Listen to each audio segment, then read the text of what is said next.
Greetings, everybody. Welcome to the third UAG meeting. I'm going to just briefly stop sharing here and just say hello and welcome everybody. It's been a while since we met last. Just thanks for everybody for taking your time to join us today and sort of see a demonstration and some of the progress that we've made on the Cal Waters project. I know it's a lot of time to take out of a day, but I think it's going to be really worth it. A lot of work's been done. We're going to be showing what we've done so far and going to give some timelines for what's ahead. With that, I think we are at approximate critical mass, so I think we're safe to get going. I'm going to go ahead and share screen.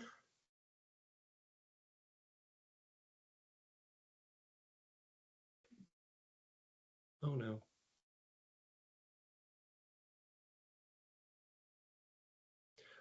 We, if UAG noticed, we switched to Teams this round under the expectation it would be easier, and we find out that perhaps it's not easier. It's just complex in a different way. So bear with me 1 second here. Here we go. All right.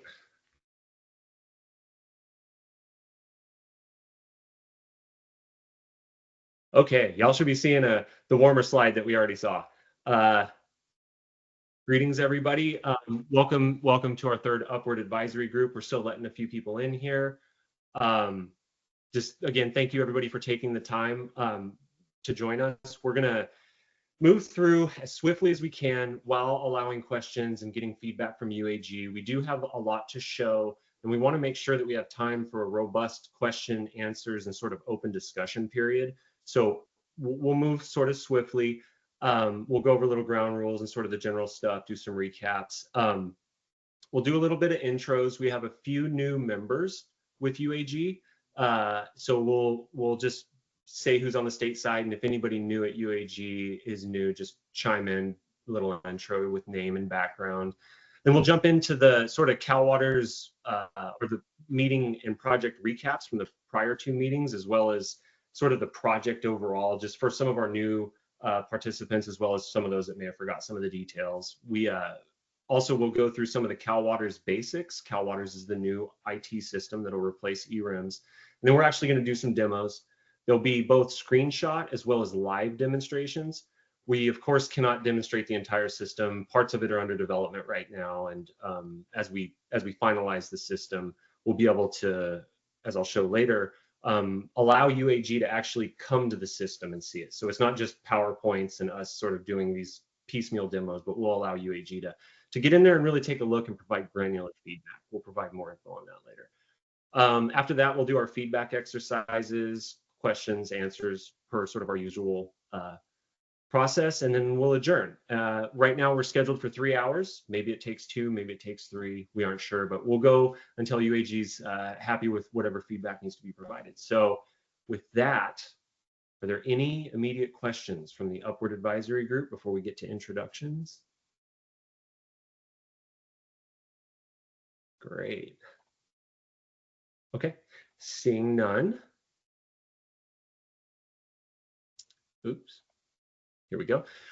Just if you have questions, type it in the chat, raise the golden hand up above. The meeting is being recorded. Careful with sensitive information. This meeting will be made public. Please mute your microphone when not speaking. And if you do have any issues, there's always our email address, which is upward@waterboards.ca.gov. If you end up dropping or your internet goes out and you want to communicate, just send us an email at Upward, and Jen and Amy and team will be sort of monitoring the inbox. So it's just basic logistics. My name is Brent Vanderberg. I'm a supervising geologist in the Division of Water Rights, and I'm the project director for Upward California. Basically, I oversee the project and ensure its success sort of at large, but more specifically, I do a lot of the communication and work up and out. So up toward the board, to the state, also out towards Upward Advisory Group, other states, the feds, whoever it might be, but sort of the up and out overall director of the project. And with us, we have Jeff Parks, our product owner. Jeff, if you could Jeff Parks. I'm a senior engineer in the division, been here a long time. I do all the day-to-day with this build, including coordinating our internal teams, coordinating with our IT, and coordinating with Deloitte and our other contractors with this, and the multiple, ongoing development that's happening, including outreach to our subject matter experts inside our own division. Appreciate it. And the role of product owner is critical to these IT projects. We'll talk about that in a little bit. Next on the list is Jennifer Hernandez. Jen? Hi, I'm Jennifer Hernandez. I'm the advisory group coordinator, sending the emails, coordinating, reaching out, and been with the division 5 years now.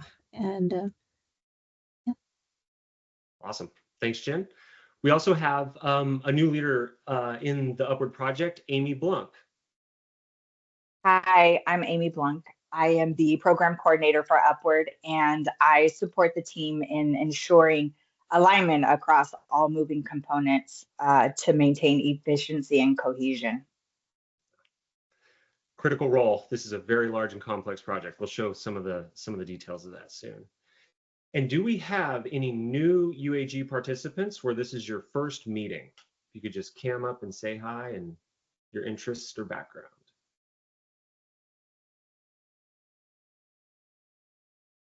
We have Ann Williams. Yeah. Hi, I'm Ann Williams with MBK Engineers. I think you're normally used to seeing Mark Van Camp from our office, but he's not available today. So I will be sitting in to provide feedback. One of my interests is going out and seeing the almond flowers blooming every spring. And so I'm starting to watch the trees as I think we're getting pretty close to dragging my kids out there to make them take pictures with me. Love it. I'm from Fresno. I know what you're talking about. It's beautiful when all the almonds bloom. It's something else. Great. Any other first meeting UAG participants? I think that's everybody.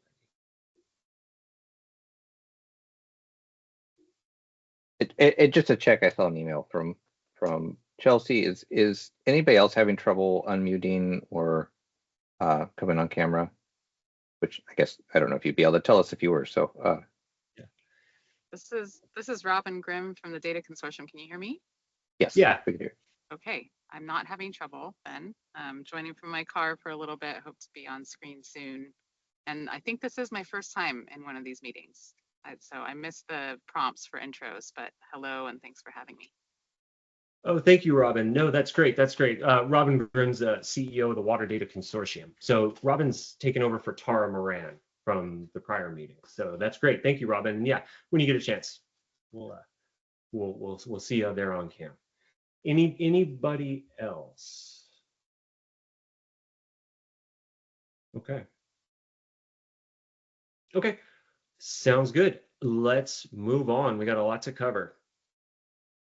So just a brief recap, just so we're all sort of on the same page. It's been a while since we met. The Upward Advisory Group convened here is, of course, the diverse team of experts that we put together to help us understand the things we wouldn't understand from the state side. So it's the independent ears and eyes of water rights, both reporters, data experts, NGOs, interests of all sorts, convened in a representative body, basically. And this was the best we could do with the time we had, considering the new IT system will affect so many people. We wanted to make sure that we could somehow get a group together to take a look at this thing as we were developing it. It's really, really important that when we're doing IT projects, it is actually user-centric design, and the users are the reporters. So just a big thank you to the Upward Advisory team up to date and into the future for being the representatives as we start to get this platform put up into production. So in the first UAG meeting, which was way back in 23, it's crazy to think that much time has passed, but we basically just went over the basics of this group, talked about the players in the project, the different companies that will be working on the project, and did some feedback activities very early in the project. So there wasn't a lot to see, but we still collected a lot of great feedback. Then spring 24, there was a little bit more detail around some of the terminology and definitions. This IT stuff is just full of all these new terms, so we were starting to clarify some of those. We also talked about things that weren't necessarily just the IT project, but are part of the Upward project, which includes digitizing millions of paper records. We'll show stuff about that. Also, we have a telemetry unit. And just briefly, the telemetry unit is intended to improve the institutional knowledge at the Water Board around advanced telemetric metering. So if you think about Senate Bill 88, it's sort of that crew to help the boards just really understand the data and technology aspects of what reporters are going through when they're complying with Senate Bill 88. And the hope is that we can provide recommendations from the research that our telemetry research unit does to the board that will help both the reporters and the state ease the burden of compliance with Senate Bill 88. So it's not directly related to Cal Waters and the IT piece, but it actually is from the standpoint of institutional knowledge at the board and trying to work with reporters to make reporting easier and to make the data quality better that we receive. Again, that's just an honorable mention to a part of the Upward project that isn't explicitly the IT project. In the second meeting, we also did a very light Cal Waters demo because frankly, the system was just coming into life. We were getting our first structures together and taking screenshots and showing UAG. We'll see some of those again. I put a few in there for continuity, but then we'll show new stuff. We're not just going to show the old stuff. And then we did some more feedback activities, which stands at sort of the purpose of UAG, which is to make sure we're collecting feedback on the system. So just briefly, the Upward goals, the overall goals, just in the most simplest form, is to replace eRIMS with a modern data system. We're mostly all familiar with eRIMS. It's a very complicated system to use. It's very restrictive, and so we need to replace it with something that uses modern technology and modern practices. The second piece is huge, make paper records available online. They are now on paper, stored at Cal EPA, and that means that you have to travel here to see them, and you have to read them to understand the data within them, which is not just an equity issue, but it's a data access problem. Then finally, the third part is often overlooked, which is creating the teams, the actual teams like those here, policies and protocols to manage data according to best practices. So this is a true modernization project. We're not just developing an IT system, we're developing a sustainable division that relies on the IT system to keep data within the Division of Water Rights high quality into perpetuity. So there will be a team that's Jeff Parks, myself, Jen, Amy, we're part of the data governance team. Right now, we're responsible for making sure the project is successful, but once we're successful, we'll switch over to an active governance team, where we're making sure the data in water rights are high quality and that we're always keeping up to the modern par so that we don't end up with an eRIM situation again. So the policies are also critical. They often are overlooked, but there are data policies. I'll advise they're very dry, but they're very critical in explaining how we should transact and manage our data within the division. So in future UAG meetings, we'd like to actually share some of the policies and standard operating procedures, just as FYIs. That we are actually doing that in conjunction with the development of a modern IT system. There's some cool pictures on the right. These are meant to be sort of funny and humorous. It's just some things that we've seen around the division. If you look at the top one, it says year-round use, amounts unknown. We've received that. And there's also a little bucket of binder clips, and it says, batteries only, please. And it just gives an idea of what might happen when you don't have protocols around and standard operating procedures around your data. You can end up with mismatched things. This one also we've covered in a prior meeting, but without the picture. And I think the picture does provide some value here. So if you want to know the background in this project, the project was funded in summer 2021. And pretty much upon receiving funding in July, we immediately went into the procurement for contractors. The funding was 60 million approximately. It was funded over 2 years, and about 40 million of that is going to this IT system. And it's a lot of money, but it takes a lot of money to build an IT system to accommodate rules and regulations that are as complex as water rights. It really does come down to the complexity of water rights that necessitates that amount of money and effort to help develop a complex IT system. There was some other parts of the funding that were used to fund us, the humans, to do the job.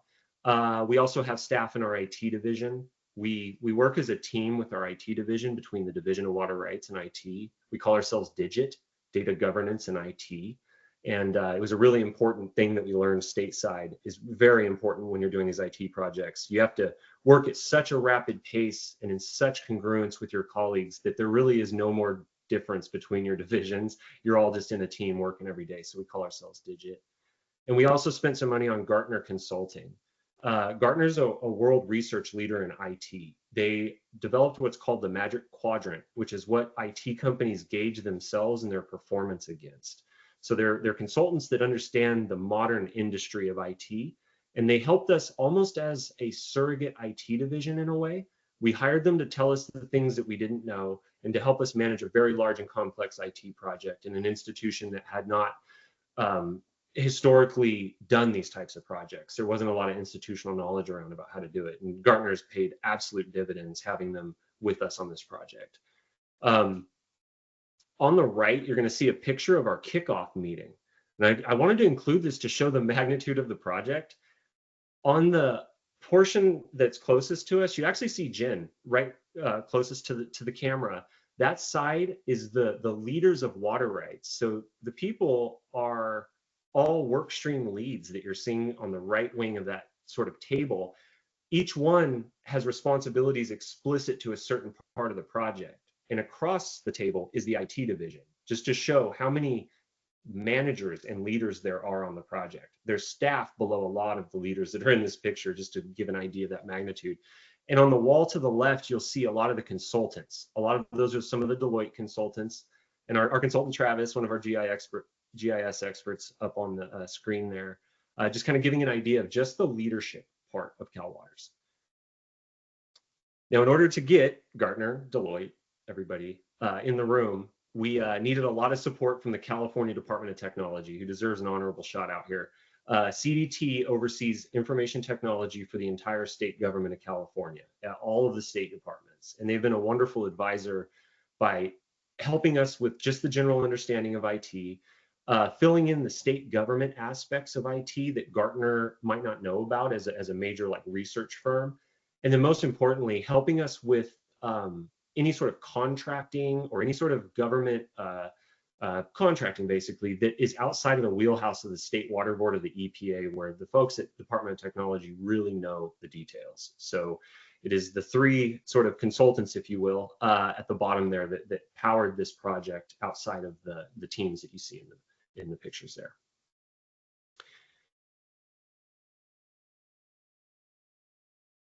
This is just a nod to the 7 million paper records.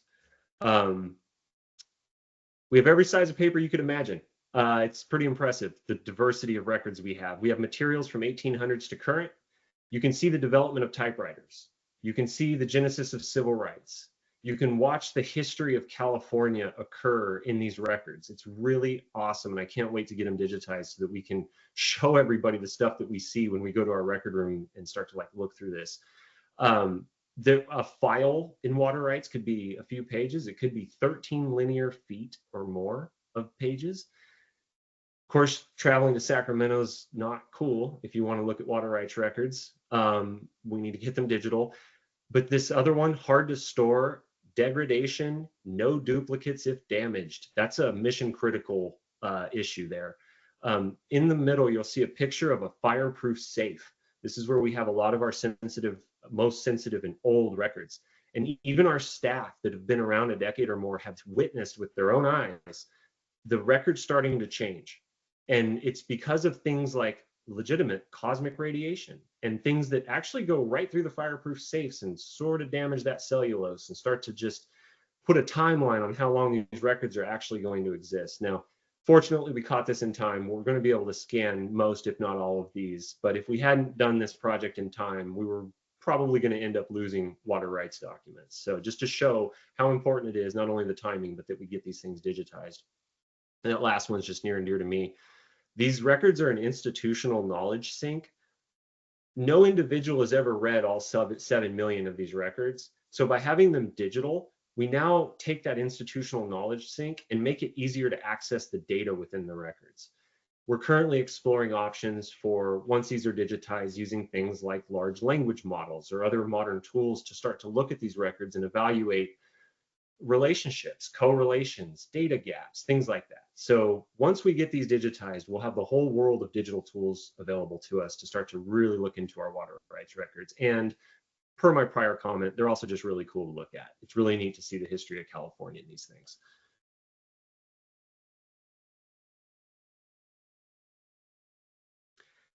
So this is the big text heavy slide. I try not to do these, but this one is important, and it's expectation setting prior to us really starting to get in there and look at the data system.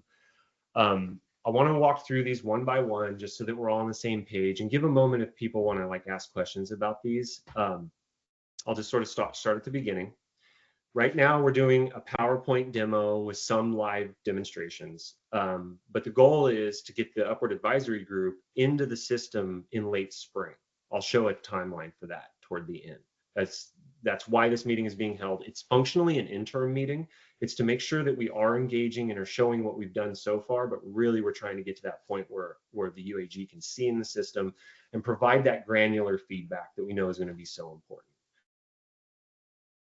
Second bullet, in IT development, the function goes first and then the aesthetics and the form. So when we're developing, we want to make sure that all the functions of CalWaters works, and then we go back and fix the language above the field that the reporter would read before they entered information. It's really important that it happens in this order so that we don't spend a bunch of money on aesthetics and then end up changing a function later that warrants that work useless or less effective. So it's intended by design to be function first, then at the end of the project, we do a lot of the aesthetics and the language and text in the platform. And so the screenshots you're going to see in the demos, you'll probably see an error. I found a couple where I know the word is incorrect. I'll try to point it out just to show this.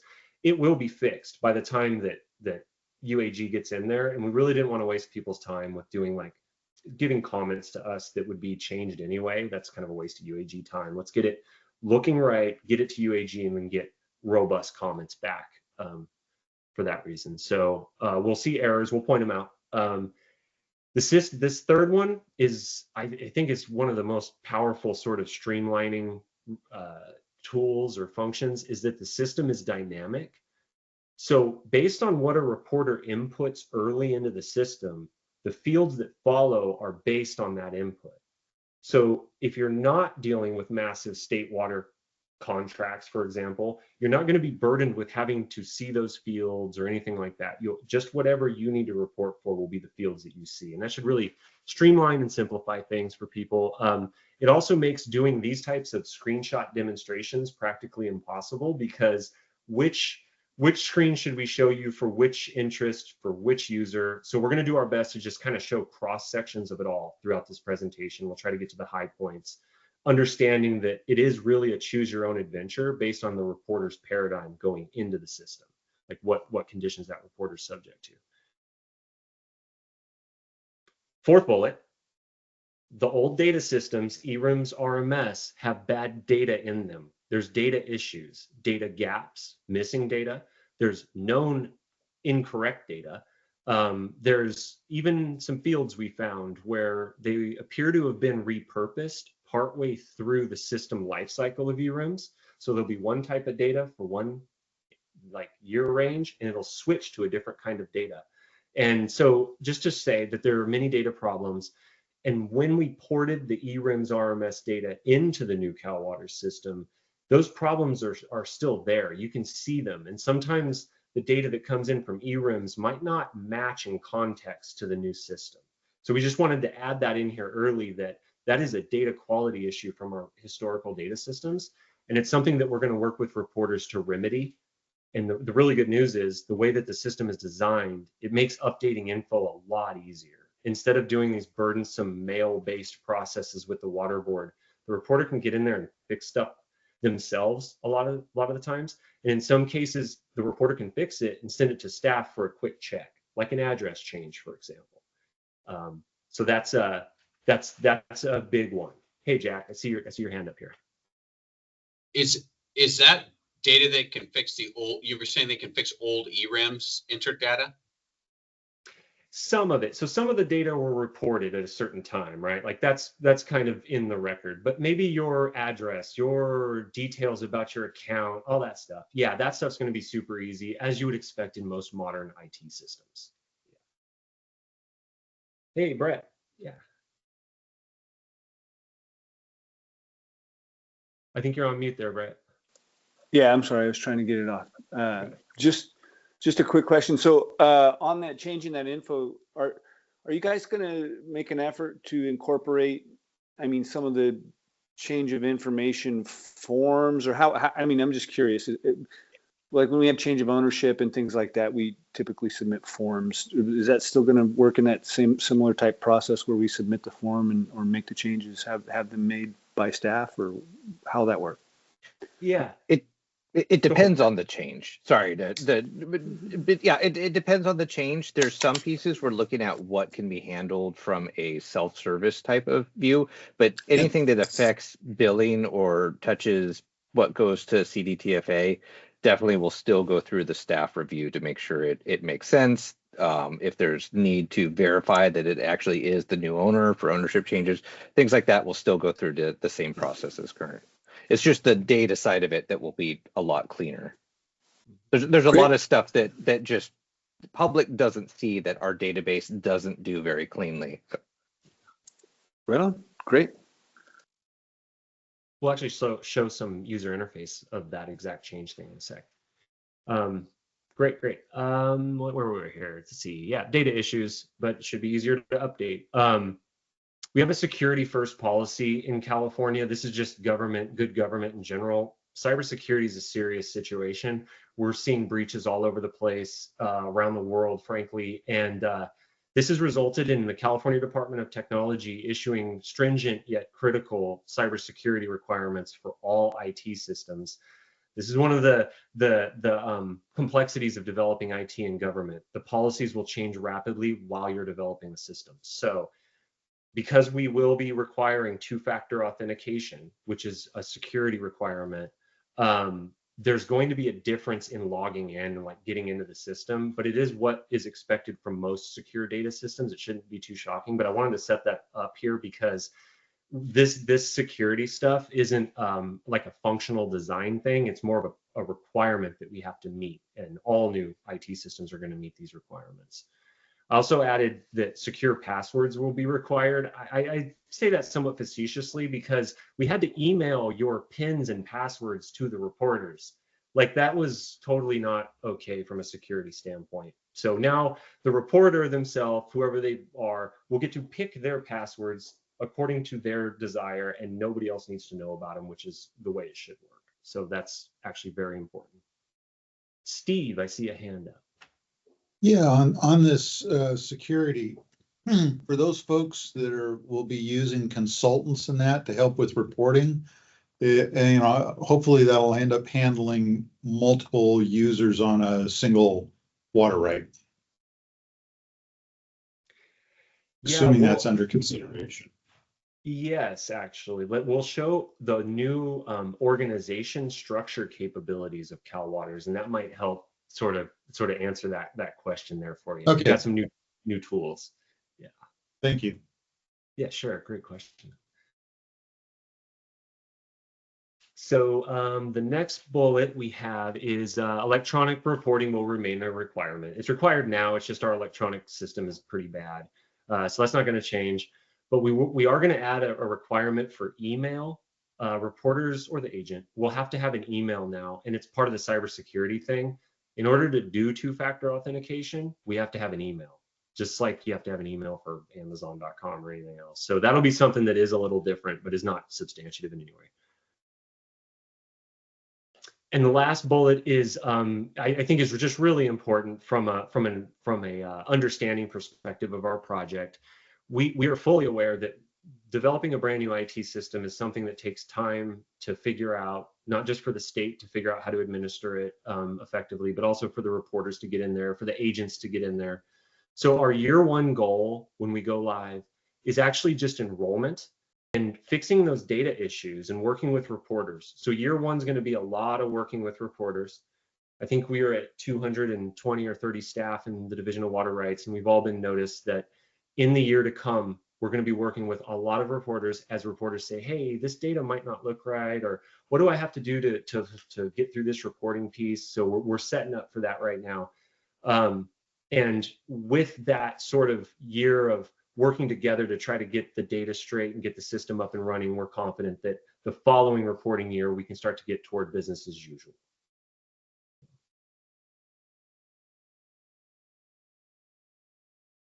Hey, Beth.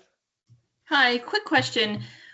When you transfer over the documents from ERIMS, will the Cal Waters be able to accommodate amendments that have been done to the water use reporting? So as a data system, yes, like there's ways to do that in the data system. The specific process, I'm not sure, but maybe Jeff knows. Are you talking about the paper legacy annual reporting, or just that annual reporting has changed over time and the data isn't consistent going if you try to back populate let me clarify. Yeah, no, let me clarify. Since we have so many customers, we file our water rights, water use reporting on time, but often I will get late submissions or changes and then file an amendment. That it just occurred to me to, you know, that could be a problem if it doesn't transfer over. So we have in our legacy, we can see every amendment that's submitted to us. All those are being captured, all those are being copied into the new system. And then on top of that, that functionality will continue with the new system. Great, thank you. Yeah, as far as like a data system, I don't know exactly what shows up in our flat files as far as whether you can see every single amendment, you know, but that data isn't gone. It's we have that, and we're making sure it gets transferred over. You bring up a really important thought. I just took a note, Beth, is that we're coming out of a legacy system that's sort of like on annual snapshots, and we built a system that allows real-time data modifications by the reporters and all that, and that's just something that we're going to need to work through. So thank you for that comment. I took a note, and let's just, as we move forward, if you see issues, just let us know. We'll work on them.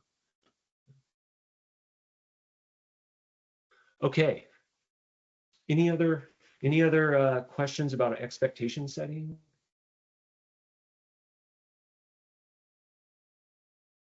Okay. Let's get ready here. I'm going to do just some brief, just sort of house cleaning data nerdy stuff, just real quick. There's many parts to Cal Waters. It's a quite a complex project. If we were to add all of the different technical widgets that we're using, there'd be over a dozen things here. Here's the things, the 3+1 thing that you're probably going to see differences in the user interface.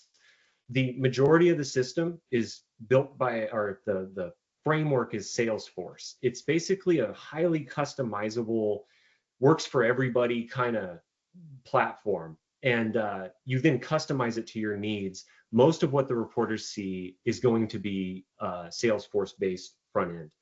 But occasionally when you're going through the reporting process, you'll run into a map or a GIS platform, and you're going to see down on the bottom it says Esri. It'll look a little different. The fonts might be a little different. You're going to notice, hey, that looks a little different than the rest of the system. That's because it actually is a different company. It's a tool that has been sort of integrated into Salesforce. But it does look pretty smooth, just letting everybody know that those are two different tools. They're just integrated behind the scenes. And the third one is how we're storing our documents. So as I mentioned, we're doing digitization. We have to get these documents into an electronic content management system. We're using DocuEdge and its partner Image Trust. And basically, these are the pieces of software that we use to scan a document and then do the metadata tagging, and then also store the document so that you can search by tag and pull the document back. And the Image Trust piece is for our maps, because we have so many maps, so integral to water rights. It's kind of its own critter. There's different types of corrections you have to do on a map and resolution differences. So we actually use a slightly different piece of software. It's far more complicated than that, but these are the three big pieces that you'll see as you kind of run around the Cal Water system. The last one is Okta. Could be Google too, but it's that whole 2FA thing. Okta is our security manager. You won't really see the difference, but if you do have to do your 2FA, it's probably Okta behind the scenes that's doing that. So since you would see it, we wanted to bring it up here. There's a dozen other things behind the scenes you'll never see that are different technical components. And if anybody in UAG is interested in that sort of stuff, just reach out. We can do a tech dive or whatever at your discretion. So the next two slides are just going to be like, these are things that we have seen in prior meetings, but I just want to go over it because this is the first sort of view of what this system is going to look like.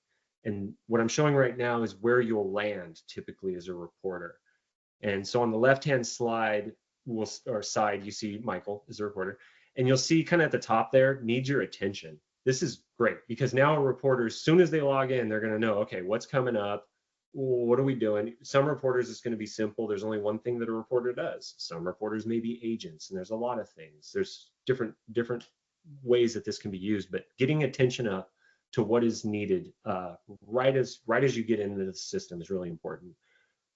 In the middle slide, you'll notice sort of horizontally across the top, there's permits, licenses, registration, statement, transferred water. These are the primary pillars of water rights. So that's how you would access that type of information. You just simply click on the top tab.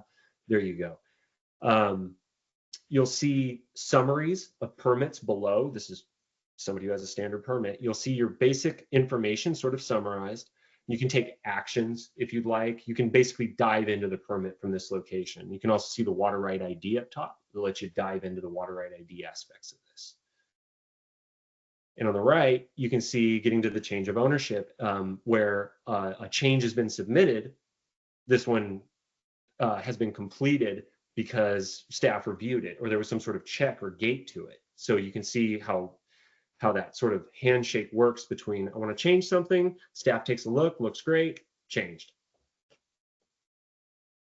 So it's the general, this is when I say Salesforce, I'm not a big fan of the cartoons on the left slide or the left side of the slide, but there's these cartoons throughout the system as well. I believe we can remove them. If UAG has feedback on these, we actually would like that. Aesthetics do matter, and this is a serious reporting platform. So if there's any feedback on that cartoon stuff. Just real quick, again, we've shown some of this before. I just wanted to highlight a guided process. We'll look at live systems soon, but on the left side of this slide, you'll see on the steps, it kind of walks you through every single step you need to report. So or in this one, you're doing primary owner information, but every time you pass a step, it saves your info, of course, and so you don't have to go back and redo it, the things that eRIMS is not so good at. And it allows you to just kind of take care of the information yourself. Now we're skipping steps in this demo just for the sake of the slide, but you can kind of see in the middle picture, there's actually an address check. And this helps us make sure that our addresses are all the same.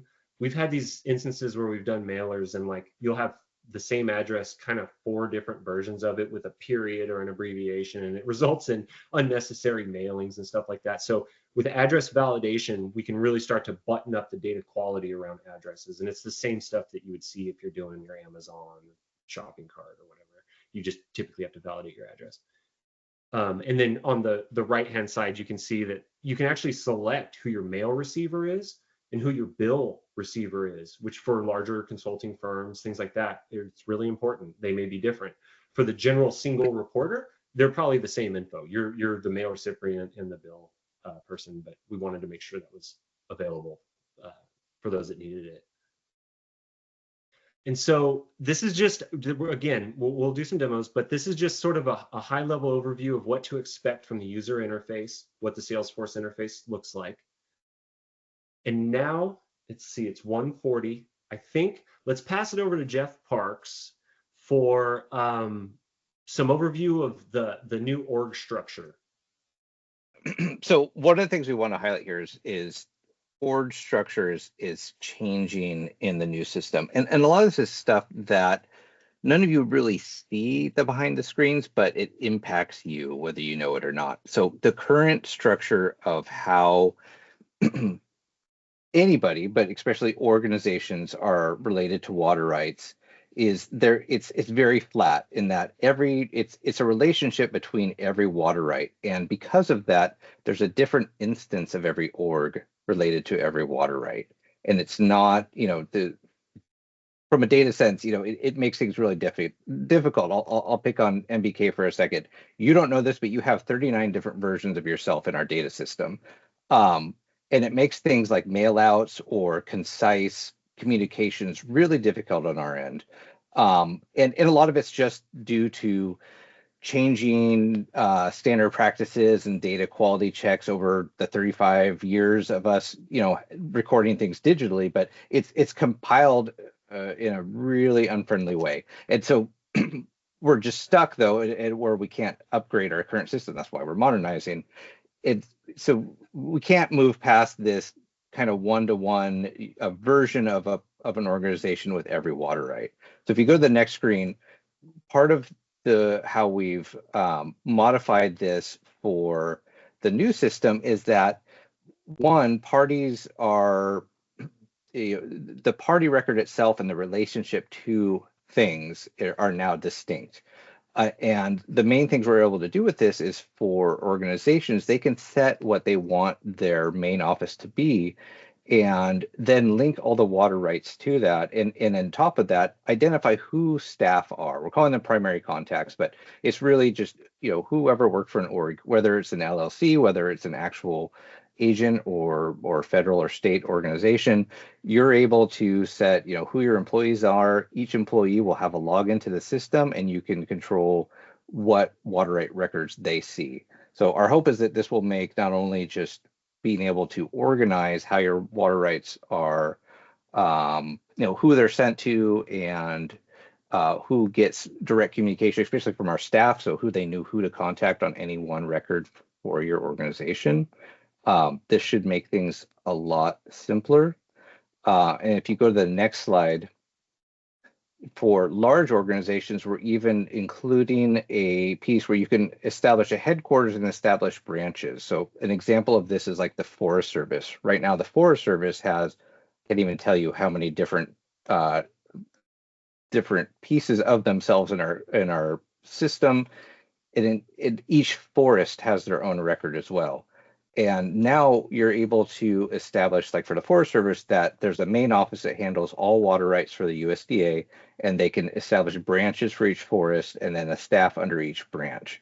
And this may seem very logical, but this is antithesis to how the current system works. So this is a huge update.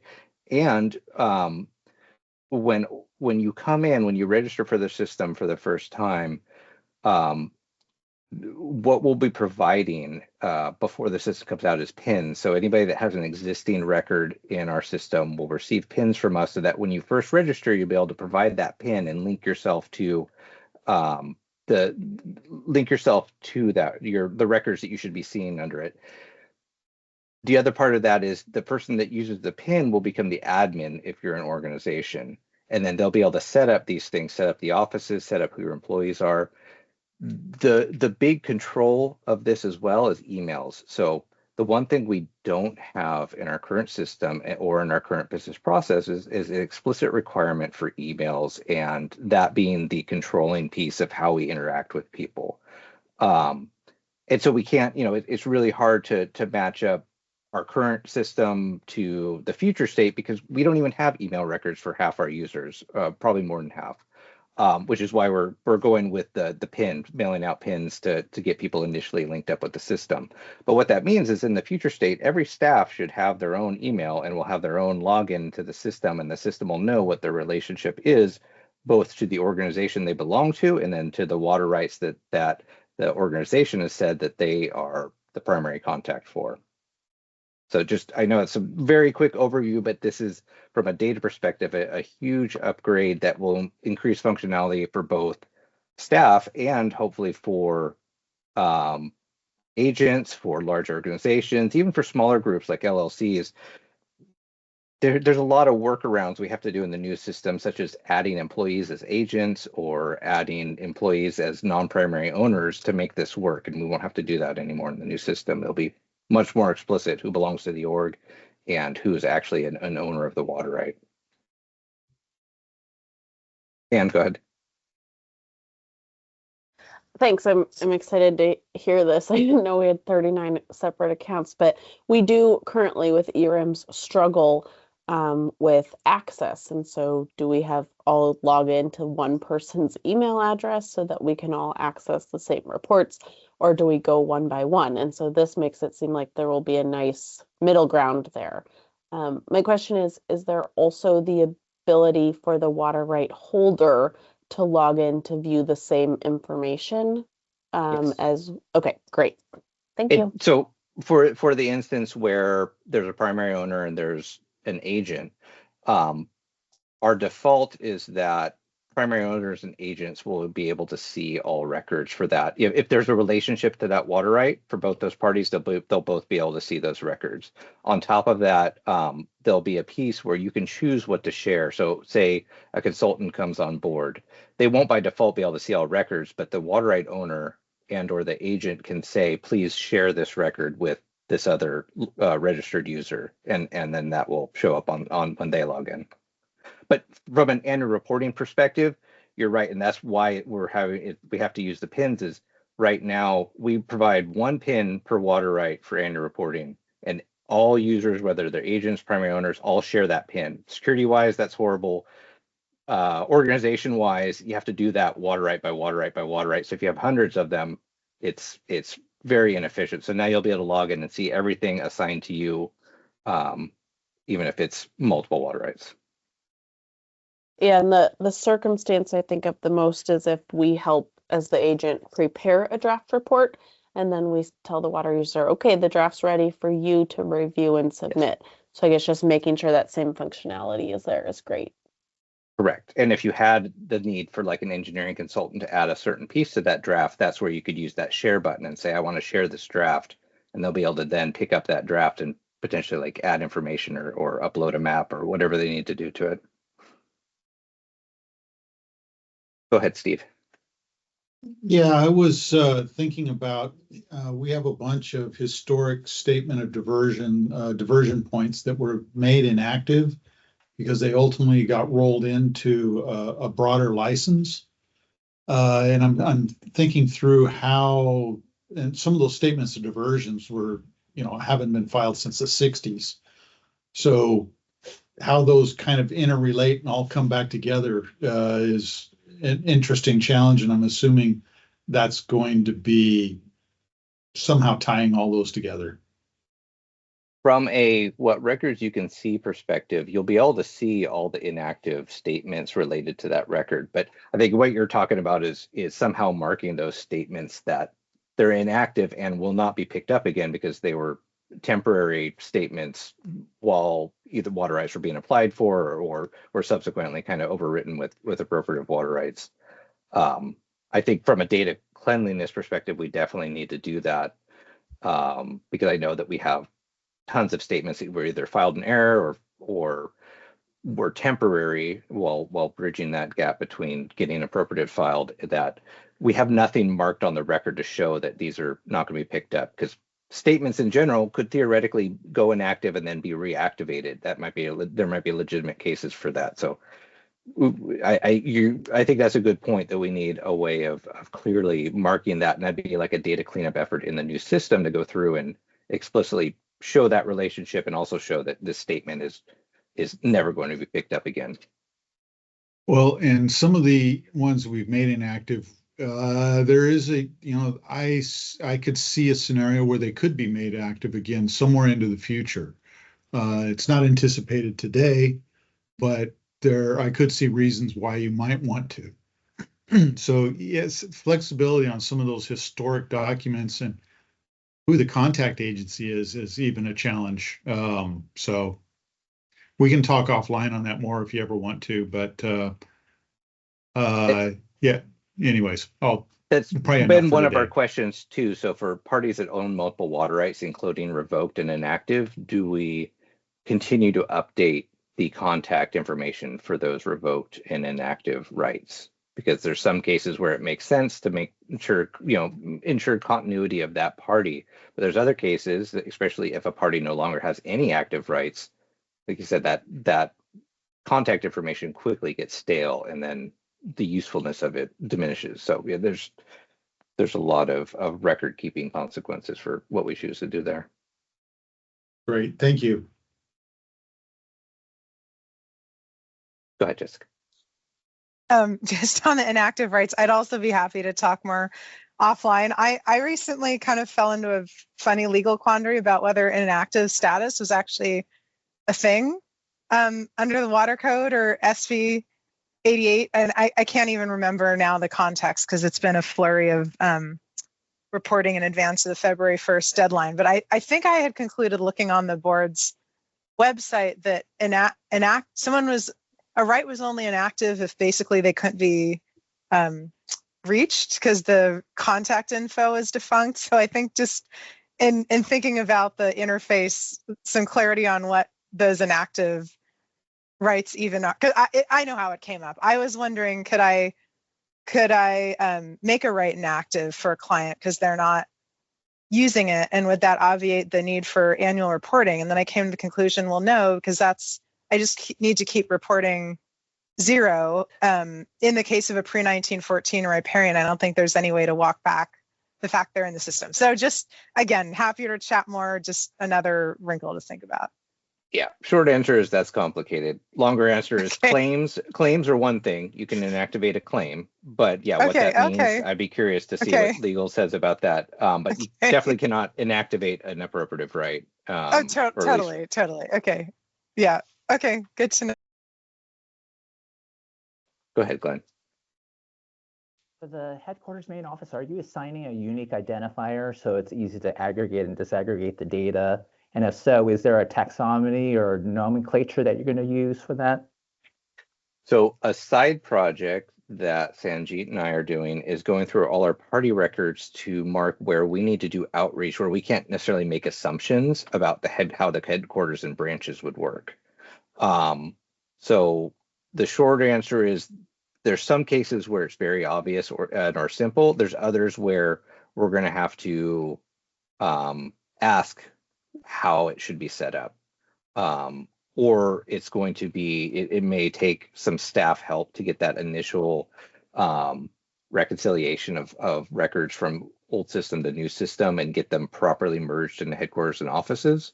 So I won't promise that it's an automatic thing, but I do recognize some are complicated and we can't unilaterally decide how that fits into the new org structure. So there's an outreach effort that we're hoping to do relatively soon to start asking some questions to orgs would identify that there's questions we have about how they would fit in the new system, and then hopefully from the output of that outreach we could generate the pins and or reconcile things as much as possible now so that we know they'll enter the system with a certain configuration.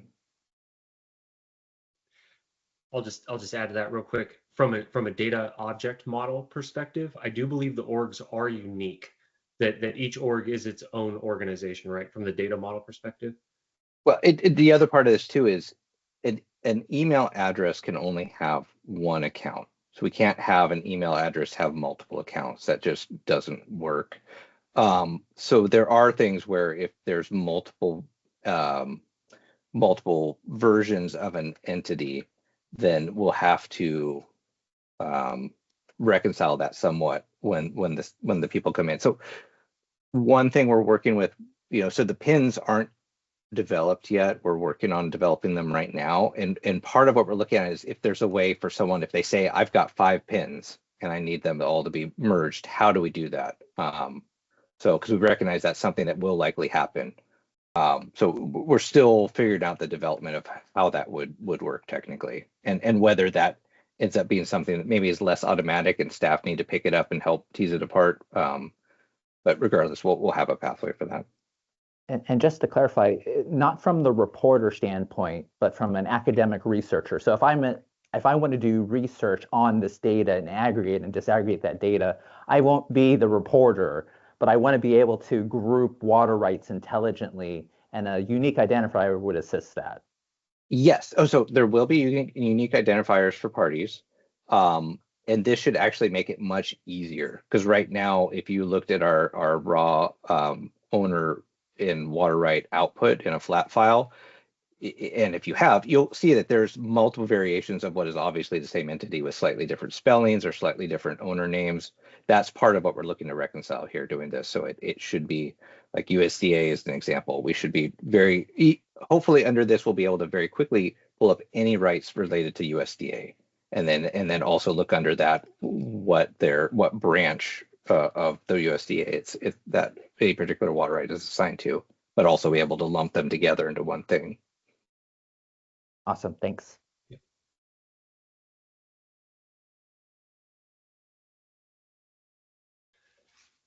Okay. Any other questions about org? I know it's a big one. Okay. For the next 2 slides, we're just going to take a look at some general sort of user profile stuff that we just talked about. And I think after that, Jeff, I think you'll do a demo of creating an account. Is that right? Okay. Yeah, sorry, and that's what I got confused about earlier. So that's fine. No problem at all. So here's some general UI. Again, we've seen this before. There's nothing shocking here. This is pretty common stuff. It just is a lot easier to do it here than in eRIMS. And this is really what we're just showing is some of the simplicities. Notice that there's another address verification occurring just to make sure that our mail lands where it needs to land, and the general questions that you would have for screening. I don't know what that phone number goes to down there. Don't call it. So here is the Cal Water's UI example for the user profile. So we mentioned that like an email would be required. There it is at the top. Classic password, re-enter password type stuff where you're told if you don't have that lowercase or that uppercase. I think we're working on an enhancement right now to do the thing where it'll show you what your password was wrong. Like, when you're trying to do a password, it's like got to do a number or something. We're working on that right now, but it is your general sort of password entry thing.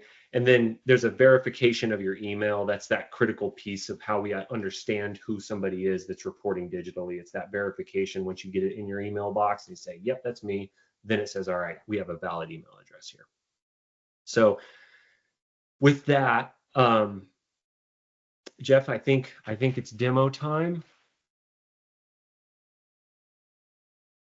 Let me know if I need to. There you go. What I'm going to demo real quick is what it looks like to log in and create a user account, especially because a lot of you will either be personally doing this or advising people on how to do this, or both. And this is also to show that we're not just taking screenshots of development. This is actually a real thing that works.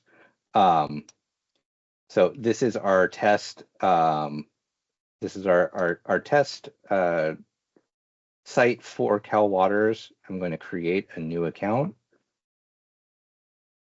If anyone tries to go to this URL up there, just know that it's, everything in here is whitelisted, so you may be able to get to it, but you can't do anything with it. It's not meant for anybody to actually use yet. We will be trying to get people to be able to access this as soon as possible. But just in case anyone likes to copy URLs they see and try to use it, it's, there's a whitelist behind this for what email addresses can even be added to it.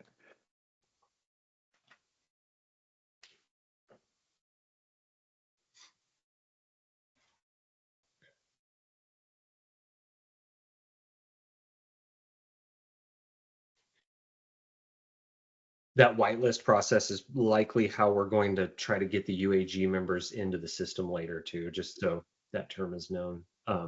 We'll try to, basically you have to give a list of who can come in and who can't. And then once we go into production, it'll be an open system per normal.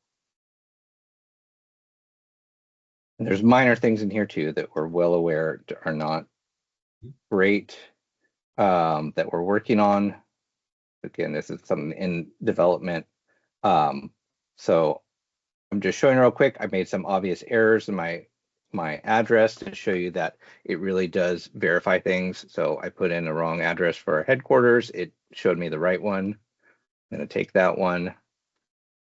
And then what it's going to do is it's going to send an email to my Gmail account, or to that Gmail account we're using. Paste that in there.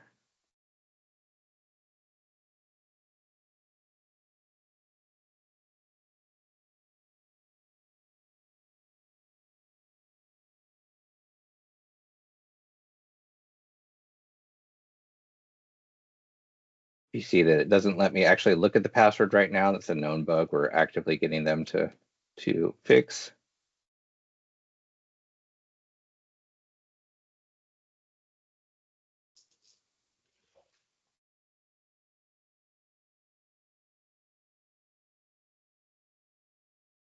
And so this is what you'll see the first time you log in.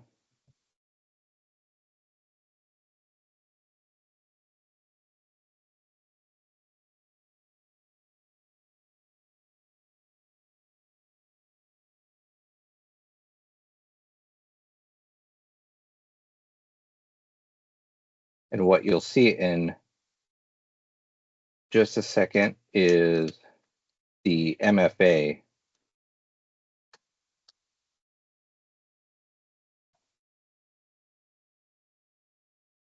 Doing things live. Yeah. On a demo system that's in production at the moment. So this is when Brent was talking earlier about Okta. This is where you'll see it's going to ask you to do some kind of multi-factor authentication.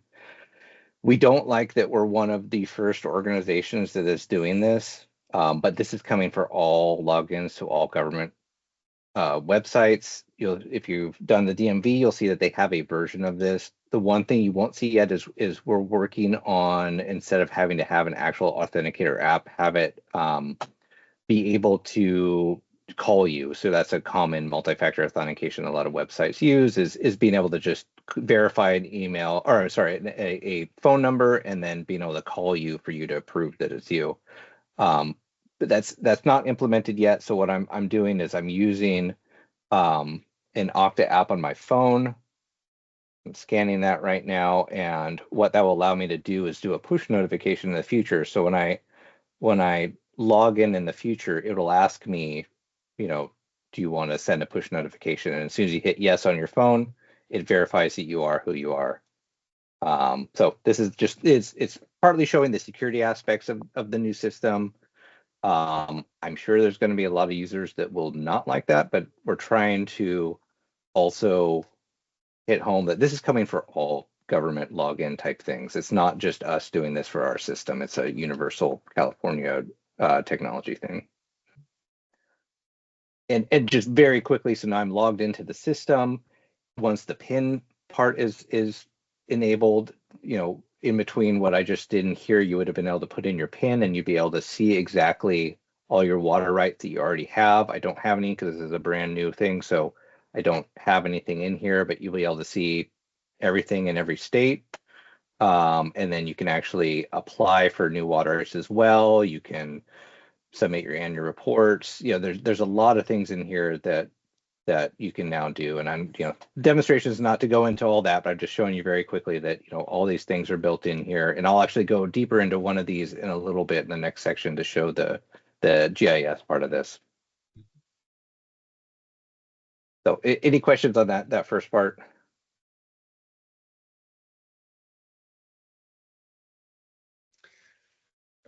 Awesome. Thanks, Jeff. Yes, have a quick one. Sure. Some of our more remote folks and maybe more elderly water right holders that maybe don't have internet access or don't have smartphones, mm-hmm. How are they going to be able to participate in the system? Or is there an alternate process for them? The short answer is the same way that annual reporting is completely electronic. They'll have to, however they are currently getting people to help them use it, they'll need to do something similar, whether they have friends or family that log in for them or kind of manage their accounts for them. That will be the main thing. I know that this is a consistent struggle that we've had even with our annual reporting, that this is a common thread we hear. I know it's not a large percentage, but there is an element out there. Yeah. Yeah. Okay. And on top of that, similar to other online pieces of what we've done, I know this doesn't probably apply to most people. When we rolled out the cannabis policy program, we did do workshops in individual areas where we'd show up with 10 laptops and people could come and we'd help them get logged in, or if there's something specific they need to do, we would help them get access to the electronic part of it. I don't know that we can guarantee that we'll do that every annual report in every area, but at the very least, we're looking to try to do some outreach to help some, especially specific areas where this is more common, are identified that we can go out and try to assist as much as we can. Okay, thank you.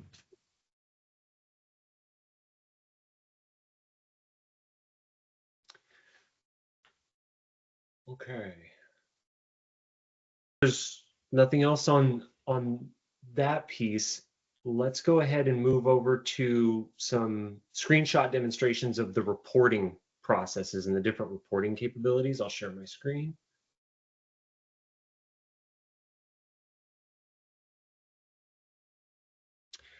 So I know the text is probably looking a little bit small, and it's because we're trying to show a portrait style data system in a PowerPoint slide. We did our best.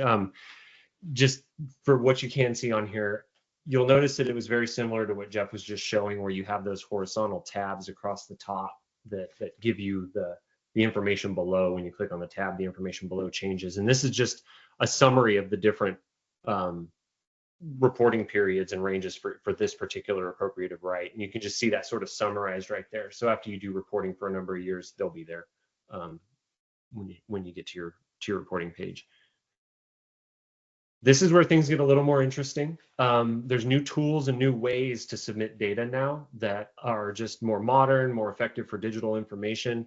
On the left, you'll see, let's begin your application. This is where we'll need to change a word, because an application means something specific in water rights. We'll probably change that to something else, like let's begin your general data info or something like that. But you'll see basic information, start it, and you can submit your basic information, the beneficial uses for your rights, monthly data. But you'll notice down there at storage, it says not required. So this is where that dynamic sort of aspect of the system comes into play. If it's not required, it's not required. So you'll see that throughout this area where you can start to upload some of your information that typically is required later in a process, or you have to kind of do it piecemeal throughout it. You can get your info into the system. On the right here, you see just basic general water rights information, and it asks some of the screening questions that we had mentioned, like, do you need to make changes to the contact or owner information? If yes, then again, dynamic system will help you with that.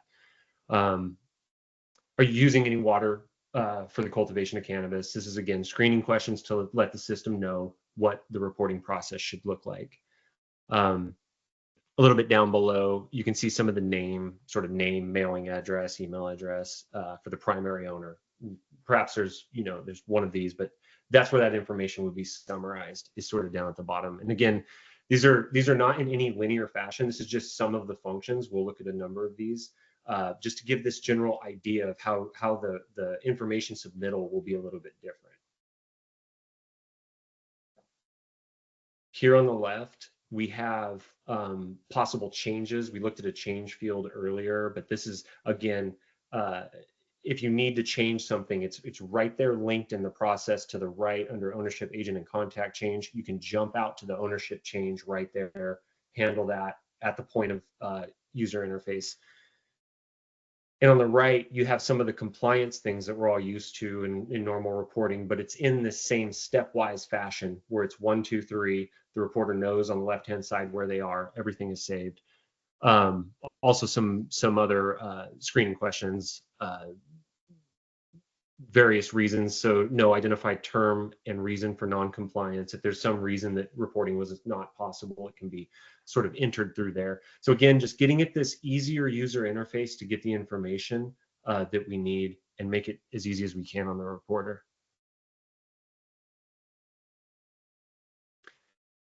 So on this example, we're getting a little closer to what we would expect when you're doing just general reporting. You would need to, and we'll do a GIS demo after this, but you would typically have some sort of a map.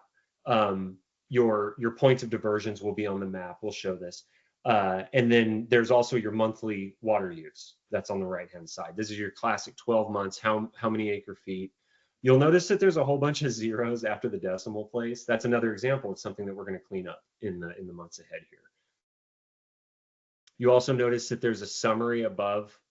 We don't want to get too much into it. It's the water rights reporting process. Sometimes it's asking for a volume, a rate. There's more above this that we clipped out just for the sake of the PowerPoint, but this is actually a longer sort of linear reporting form. This was just the volume aspect we wanted to show. And it's per POD, if you notice right there above the monthly volumes. Also, it did not divert checkbox. So that's just like kind of the look and feel for general sort of data entry around water use. We wanted to do a live demo of this, but this part is actually under construction right now. So next meeting, we'll be able to get folks in there. On the left here, you'll see water transfers or supply contracts. This is an example of a part of the system that would only be used by the larger contractors. Not everybody would use this piece, but we wanted to make sure we accommodated all the different water rights users. You can see the transfer amounts, the dates when the transfer occurred, who the approval was from, things like that, petition numbers. And on the right, we're starting to head towards that Senate Bill 88 style of reporting, of more telemetric style reporting. You'll see some general info included in the web page about what the system UI about what are the thresholds for Senate Bill 88 reporting, just to remind folks and give them that context up front. And then again, some more screening questions down below, Boolean sort of yes/no screening questions. And then a summary of information. So this is like in preparation for like Senate Bill 88 style reporting. And on the next slide, we'll get into the more detailed ways of submitting information. We saw the 12 months where you put in numbers, that's one way, but there's also data for devices. And this is something that hasn't existed at the Water Board before, where we were providing an opportunity for reporters to do much more advanced telemetry reporting. Now, it's not a requirement, it's just we're creating these opportunities for those folks that do have advanced telemetry to be able to get the data to the Water Board easier. And so on the left, you'll see information about a device that you're using for reporting. You can select, again, this is not a required thing, it's more of just building opportunity for folks, but you can select certain devices. We plan to have a number of different data schema or data formats that we have approved that are allowed to be submitted into the system. And this will create an easier, more congruent SB88 data set. Now, again, not required, just building the components right now for those possibilities later. On the right, you'll see your sort of classic upload some files, browse your computer, just find a file and get it into the system, or drag and drop. Those are, simple, we all know about them, but they actually are really important for speed of reporting. When folks already have their files ready, it should be really easy to get them in there. And up on top, you can see measurement frequency, volume units, and flow rate units. When we were evaluating Senate Bill 88 data, we saw all sorts of different units and formats coming in. So this will help everybody that is reporting get on that same page and pick those units up front prior to putting in the information and uploading files. And that'll help the state understand, all right, what is the data structure that we're looking at coming from this device? This is really important because there's so many different devices that are being used for measurements for Senate Bill 88 compliance. There's no way that we could understand every single format of all the devices. So we're trying to just create anchors, if you will, for sort of simplified common styles of reporting for SB88. Beth. Can you hear me okay? Yeah. Okay, I had to log out and log back in. Something went wrong. Regarding the measurement frequency, and this may be getting in the weeds, but I think that's what we're here for.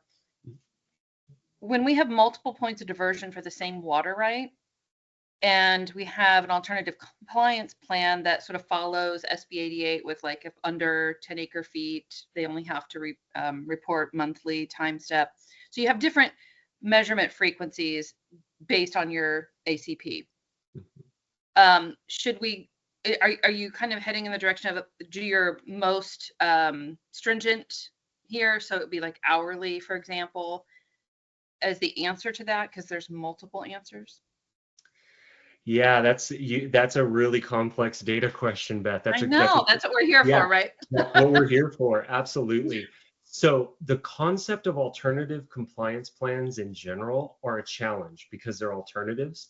And what we've developed is the standard not alternative system.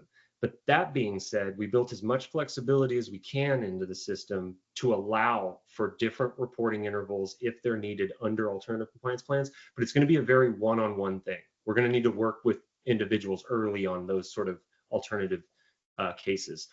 I'll also add that when we chose the Salesforce platform, the reason we did this is because it's easy to customize this. So as we hear feedback of like, hey, maybe if we just change that to include this other value in the dropdown. It isn't a giant, humongous lift that's going to require contractors. We can get it done sort of swiftly. So hopefully that'll help with ACPs. Yeah, I think that's a great idea. And I think too, just even a little additional note saying if, multiple, then contact us for customization or use your most, frequent or whatever. Wonderful. I like that you can do all that yourself. That's great. This is also a good example of, a lot of what Cal Waters will do is net new as far as functionalities. And because of that, it's not going to do everything and do your taxes on the first day. It's, we're doing as much as possible, but we're going very fast. We're trying to implement a lot of things. There will be a larger, like any, kind of application, there will be a larger release cycle of, it's starting with this, and we'll continue to add more and more functionalities as we both understand how people are using it and what needs we have in it. So it will do as much as we can on day one, but it's not going to do everything, and we'll continue to grow and improve the product. We also hope to keep UAG around and keep him advising as we move through this. It's not over once we go live. We'd love to just keep this whole group alive as well. So, Brom. Yeah, hi there. Had a question on the water supply contracts question a couple slides back. Yeah, you didn't really go into it, but just having submitted our annual reports just last week, I know every year we're not 100% as a state water contractor.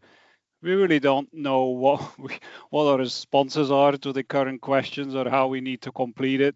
So we didn't go into it, but if you're using the same questions, it's in your new system, I'm still not 100% clear how I need to answer the questions. And I think the questions even don't make a whole lot of sense to us. So at the very minimum, it'd be good to have a comments box there so we can elaborate if something's different or something doesn't make sense, but have a comments box for that specific item. And I think that could be a more broad comment too, like to provide opportunities for the reporters to comment for certain sections regularly rather than one big comment box at the end. But anyway, so that's my general comment, but then specifically for the water supply contracts, I hope ideally that gets clarified a little bit in this process, because we're not quite sure how to answer this question. Thanks. This is a common thing in that, obviously you have some connections to water supply contracts, but sometimes people just see information and feel like they have to fill it out because it's part of the form. And that's definitely a pass we need to do on all our forms, is either adding more descriptive language, and as you said, adding comment boxes, but also just to the extent possible, not even showing some of these things if it doesn't apply. And that's part of the growth of the system over time, is especially for transfers that were approved by us, we should already know that there was if there was a transfer that we approved and it's tied to your water right, it should show up here and say, hey, we approved this. What did you actually do with it? Or you know what I mean? There's a lot of things that once our data is in a better state, we shouldn't ask those questions anymore. We should already know it and dynamically change the forms to show that. But that's not something I can promise we'll be ready to do day one. It's something that as our data improves, we'll be able to ask less things. But regardless, we do need to do a better job of describing what we're asking.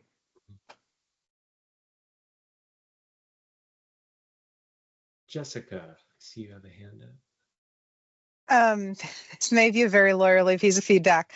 So to the last point about not being sure what is being requested, like the water transfer supply contract is an example, or whether a particular diverter has to fill it out, you might think about as the prompts develop, whether for certain prompts it might be appropriate to drop in a legal citation, so either to the water code or to the SB 88 regulations. I totally appreciate it as a balance between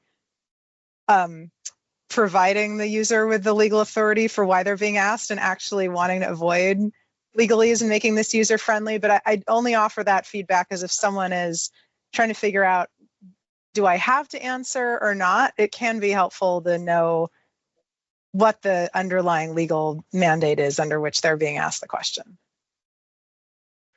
Now, that's a great comment and something we had been ruminating on, and I think would be really cool. Let's get some feedback. If there was like, so it was normal sort of general speak, but there was maybe a little gavel or scale or something, and you click on that and it gives you the legalese behind that so that it's not in the front, but it's in the back if you want it. Would that be, yeah. Okay. Yeah, it's like a new form of help text that's legally specific. Like, yeah, okay. We'll take that note. That's we have plenty of legalese to insert. So. Great. Oh, and Brom. Oh, is that a yeah, just to follow. I think it doesn't only have to be the legalese. It can be just an explanation too, whether it's that front and center or with a pop-up or something. Because you know, in the past we've gotten different recommendations from staff on how to complete it. So if it's clear on the form how it needs to be completed, that would do away with those ambiguities. Great comment. Perhaps there's two little symbols. One is like general explanation, one is legal or something like that. That's great comment. And on your prior comment, also what we have here is a great opportunity to figure this stuff out just as a water rights community between reporters, agents, the contractors, everybody. So just thanks for bringing that up, Brom. And one of the reasons we're going to have so many staff available for all this is exactly that, to begin working through some of these issues. Any other comments on this one? Okay. So a couple more slides here, just basic stuff, and then we'll look at some GIS demos. This is just a summary of the information that was submitted, an example of how the summary might look. And then, of course, your signature and submittal of the penalty of perjury and the signature. It's very simple and basic, nothing fancy, but that pretty much is the flow of general reporting across a bunch of different types of reporting. It's what everybody would expect ERIMs probably should have done, and it's just the stuff we've always required in a more modern sort of user interface format. So with that, let's move to something that is near and dear to many of the spatial data people, the GIS aspects of sort of upward Cal Waters. This is critical. We all know that water moves in space and time, and therefore is transient. It tends to mix with itself, go from surface water to groundwater, all sorts of things. And that means that water rights data need to have a spatial component. And historically, a longitude and a latitude was about all we had for a point of diversion, and even those were a little iffy sometimes. And so from a spatial data standpoint in water rights, we are very, very limited currently. Our data sets have points of diversion, and those are rough. Places of use digital are basically impossible to find. There's just not many of them in our data sets. And when you're lacking those two geospatial pieces of information, where the water's coming from and where it's going, it makes it practically impossible to do any sort of real world like simulation modeling. If you know about ModFlow, IWFM, or some of the like 3D sim models, they require water use information to have those spatial constraints. And in most water rights programs, those data elements are there for that reason, for modeling and balancing. And so in the new Cal Waters data model, we included those geospatial data objects and types as required and important parts of the system. And so you can see that in this new interface, it's an Esri interface, very familiar from a lot of different websites that you've been at. Department of Water Resources uses Esri a lot, but it gives you that ability as a reporter or an agent for reporters to plot that point of diversion, put that place of use on there, but that's not it. We added other features, again, not necessarily required for everybody, but available for anybody who wants to use those features. Also, it's perfectly fine to put features in here that aren't part of reporting if you want, because you'll be able to get your data back. We wanted people to be able to track some of their data in the system just for the sake of data tracking. So we have some of that built into GIS. And as the as the platform matures, we'll work on more and more ways to help out reporters just sort of inside of the user interface. But these newish GIS objects are just really, really important for getting our data into that useful scientific realm.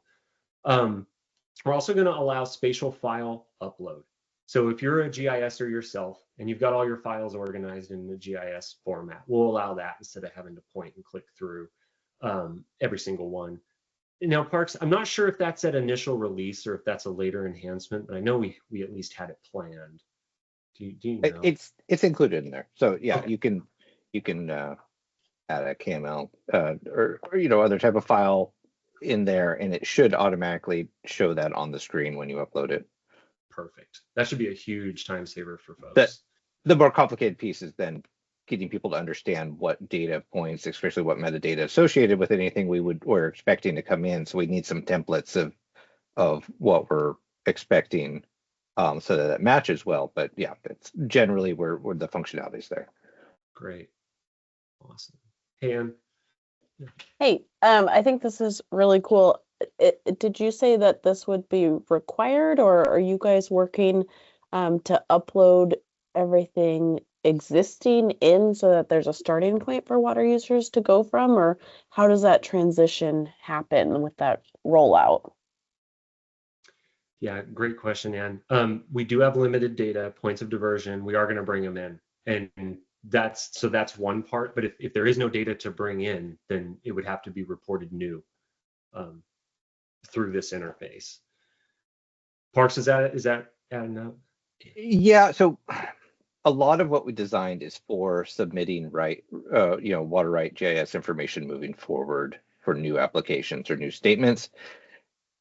Obviously, the bulk of our stuff exists, and so that's a much more complicated question, especially places of use. What is hard, to be very transparent, is that the onus of why we don't have that place of use information is different depending on the record type. Statements, and claims, we theoretically can ask users to give us updated places of use, but for appropriative water rights, it's a little different. We're the ones that said you're allowed to divert here.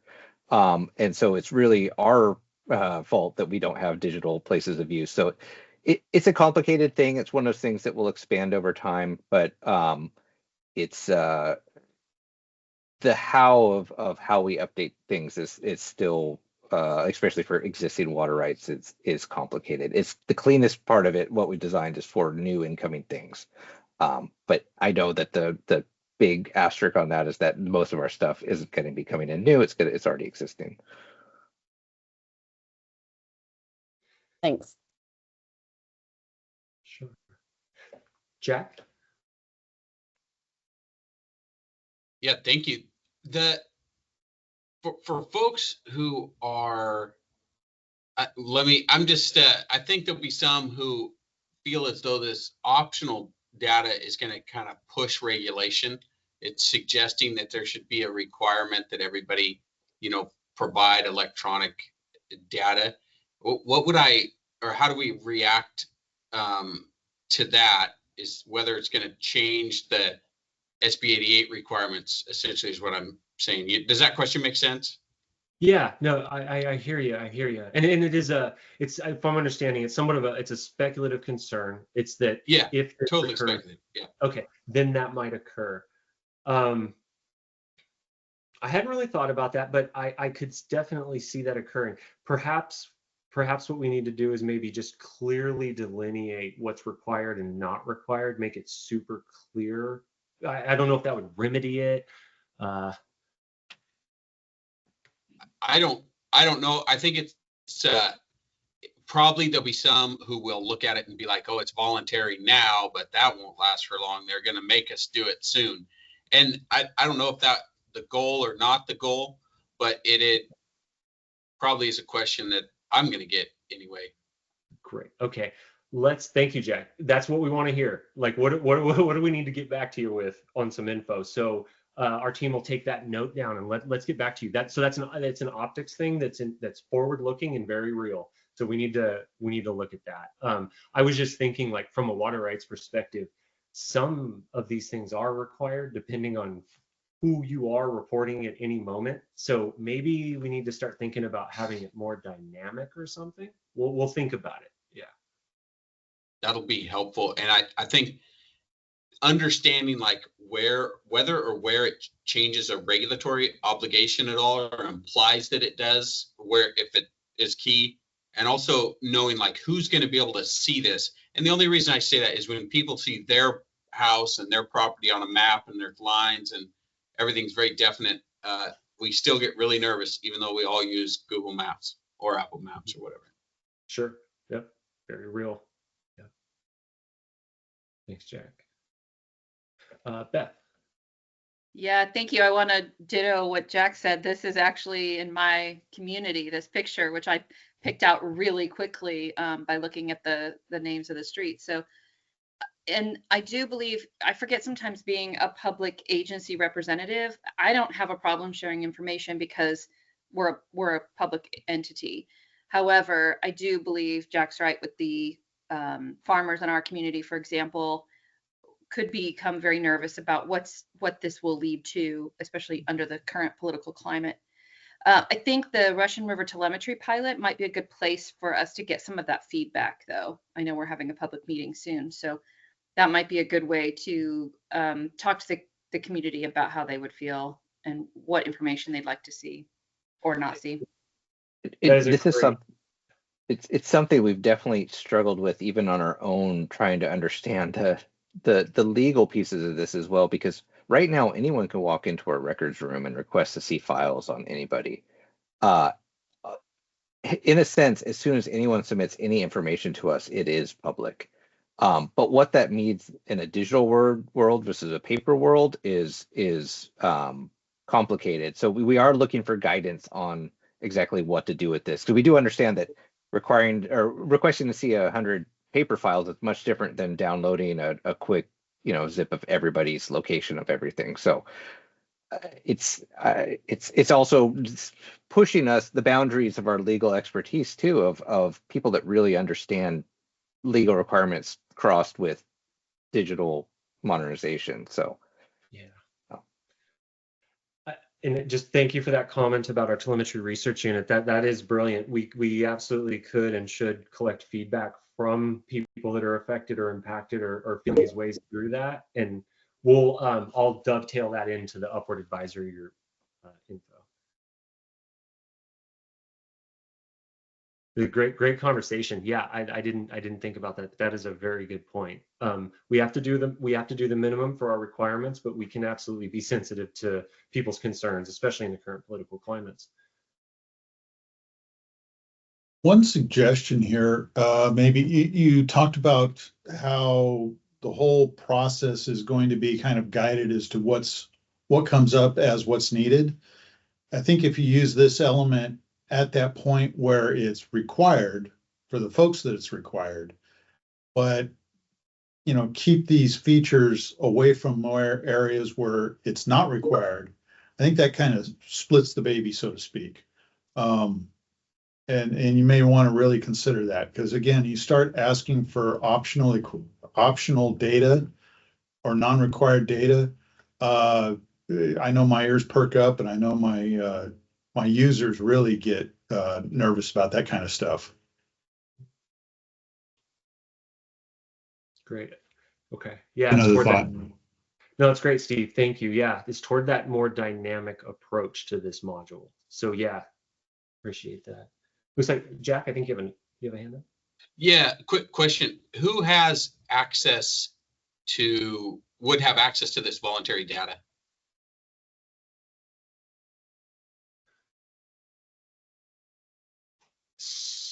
So in the actual flat files that we produce, the voluntary data would be in there. And I think what I'm hearing without hearing is maybe the voluntary data shouldn't go in there. It only have required data.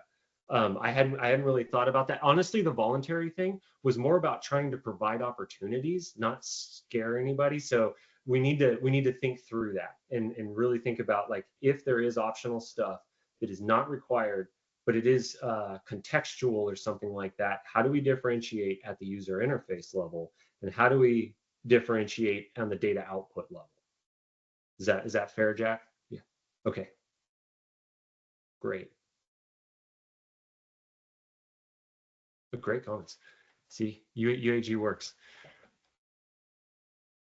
I want to just one other thing real quick that I just think is really, really cool is this last bullet that the GIS attributes can be geo-enriched. This is really fascinating because inside of a GIS system, you don't need to necessarily show all the layers. So for example, if you've ever dealt with public land survey system or the township range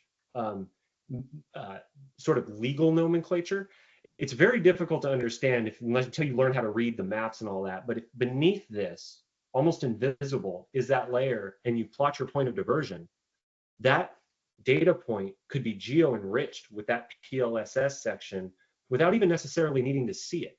It would be associated with that point. Now it's an enrichment. It's meant to be an added value. And so it's another thing that I think we need to watch for in geo-enrichment in terms of what is required, what is geo-enriched via requirement. What I think would be useful is if you are required to do a PLSS report, that actually populates automatically and the reporter can see it and say, yep, that's valid, versus having to go look it up themselves or anything like that. So the geo-enrichment thing is also brand new. It is it is very powerful, but we do need to be careful with the information security around it. Okay, so with that, how about we take a look at a live demo, Parks? You think we're ready for a plotting demo? Yes, I will show a reel. I'll try to be quick. I'm still in the same user account I just created. I'm going to go and try to quickly, and apologize. I'm going through quickly.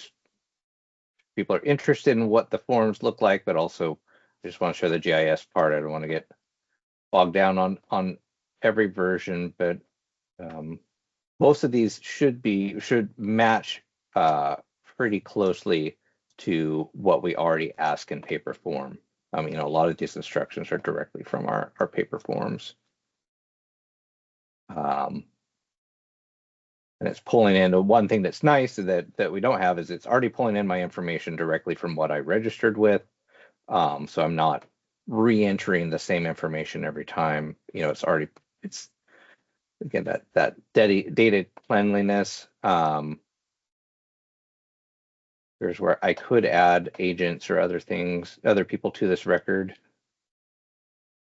No receiver, billing receiver.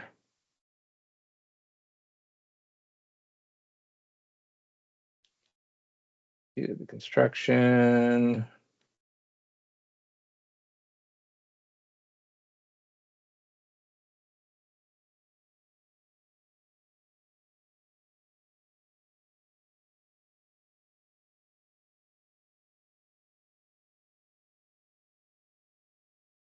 One thing we're working on is this fun pop-up.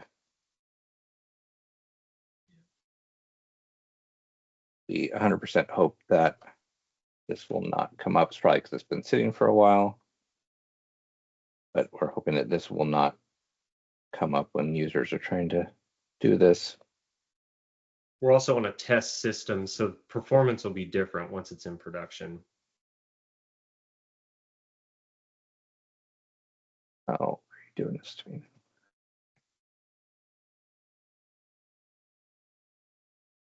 There we go. So a couple of things I wanted to show. Hopefully, I know most systems do this, but I can look for where I am a couple different ways. I can manually, zoom in. It won't let me plot anything until I'm zoomed in at a certain level.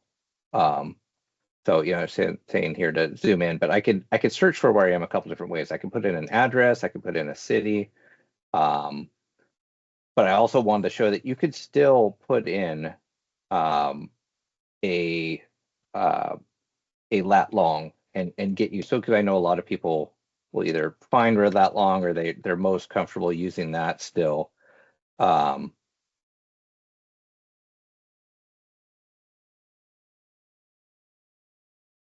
course, you're not going to work when I'm trying to demo.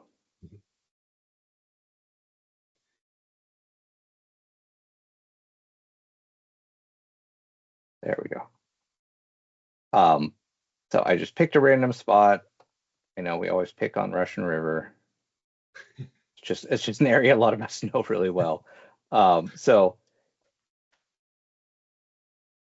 centered here. So I know that that's where, if I was a user using this, I know this is where I am. Now it gets me located, and I can actually start putting points on here. I'll admit there's still a lot of help text we need to add here.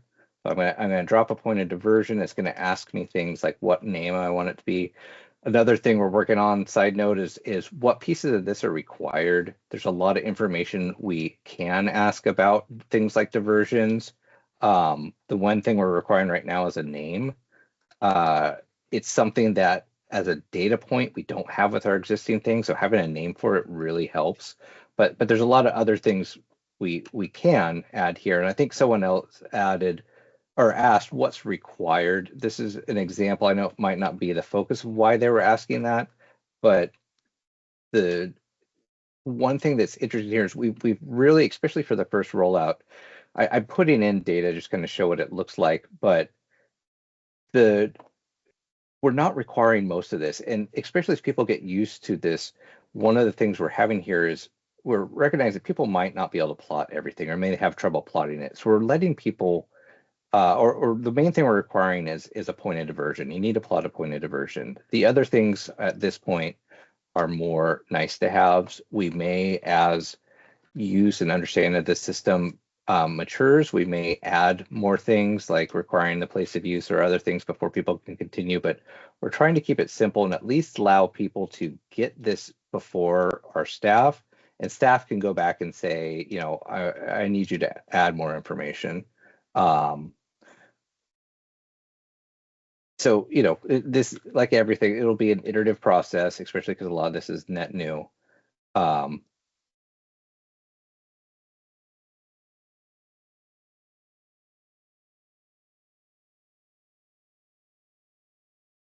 Save it. So let's say that I say yes. I'm not able to plot certain features, and I can describe this.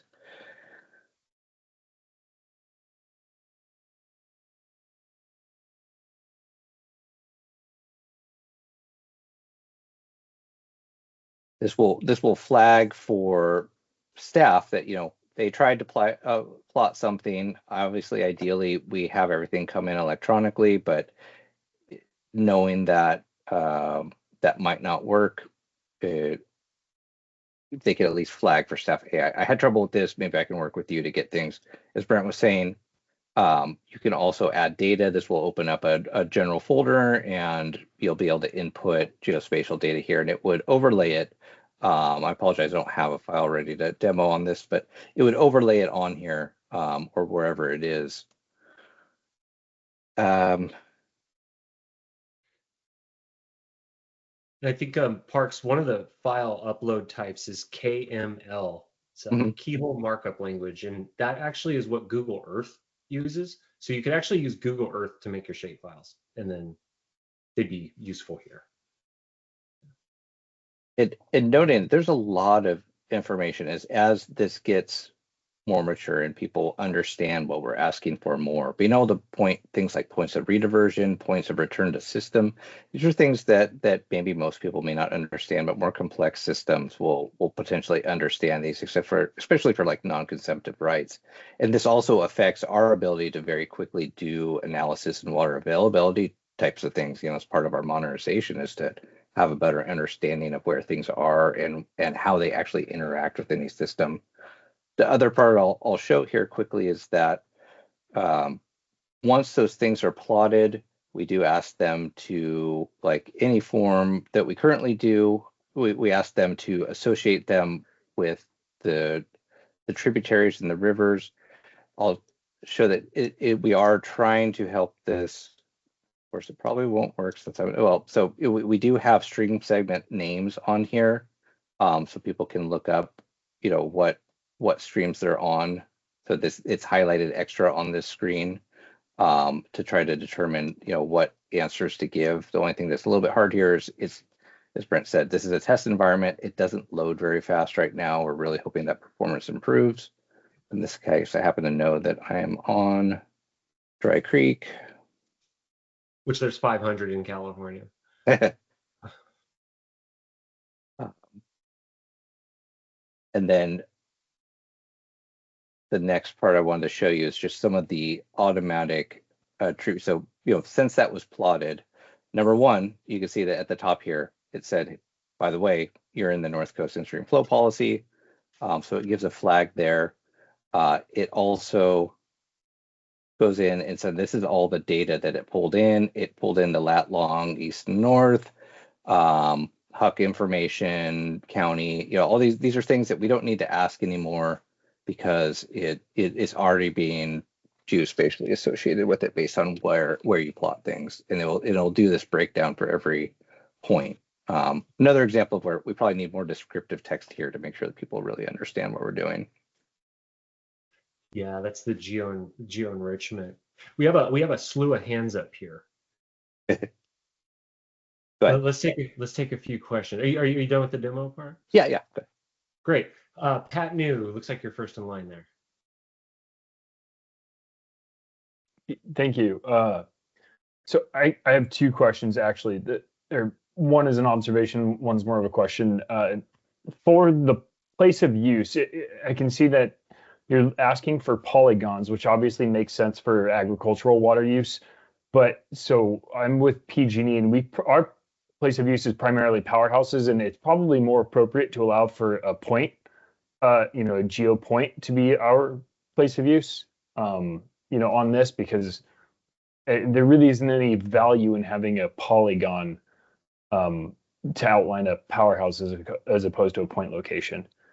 So that's kind of my observation. And then second is, every water right on file with the division, the place of use should be on, included in the maps in that file room that you guys are referring to. Is any part of this, digitization effort going to be digitizing those place of use maps and including the, those in this kind of with the stock version of this going forward? Because that seems like an appropriate venture by the State Water Board in my opinion. So I'll take the first one first. We do have something that we developed, especially in light of our water quality certifications, which also have, nexus with powerhouses, a place of facility. And this is, an example of where we need better descriptive text of how to use different points and when to use them. I know the other one that would be important for PG&E is place of storage, because that's where you would highlight or outline a reservoir, perhaps. And the intent of place of facility is to outline exactly what you just said. Just quick draw the box around where the powerhouse is. And that the other part of that, though, is better defining what we mean by place of use, because that does get nebulous for things like power use only, of what exactly it means. But to transition that to the second part of what you said, one, we do define that in the actual rights related to that. So I don't know offhand what we draw for place of use for power only rights. Regardless, what you said is right. It's one of those I acknowledged earlier is technically our responsibility to have those. And we do have a piece of the digitization that is a map geolocation from the digitization. It is kind of a test part of our digitization of georeferencing map features and pulling polygons out of them. What we will not have is that available day one, but it is part of our longer term use of this new system to take all our legacy maps and process them and pull POUs out of them.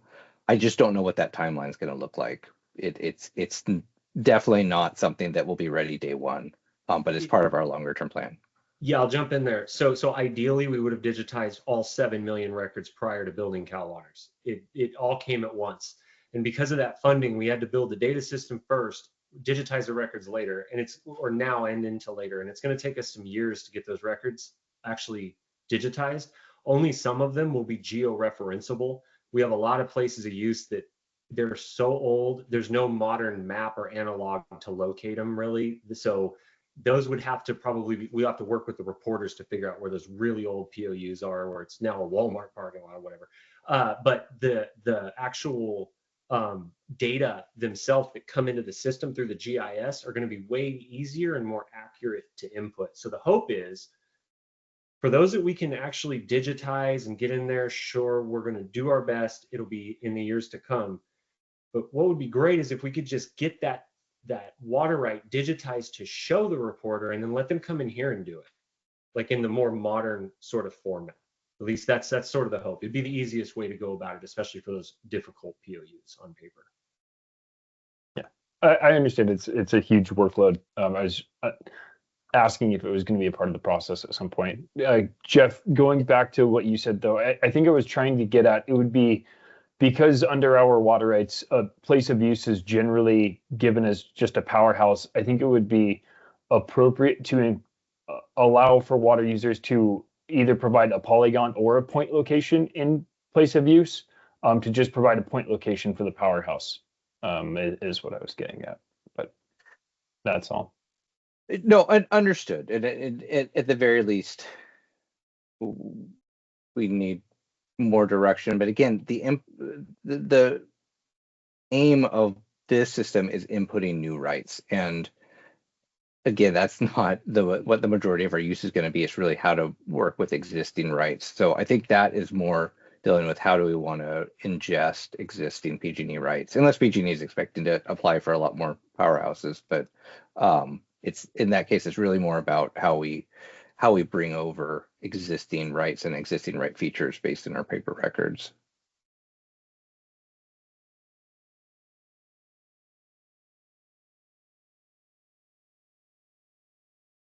Okay.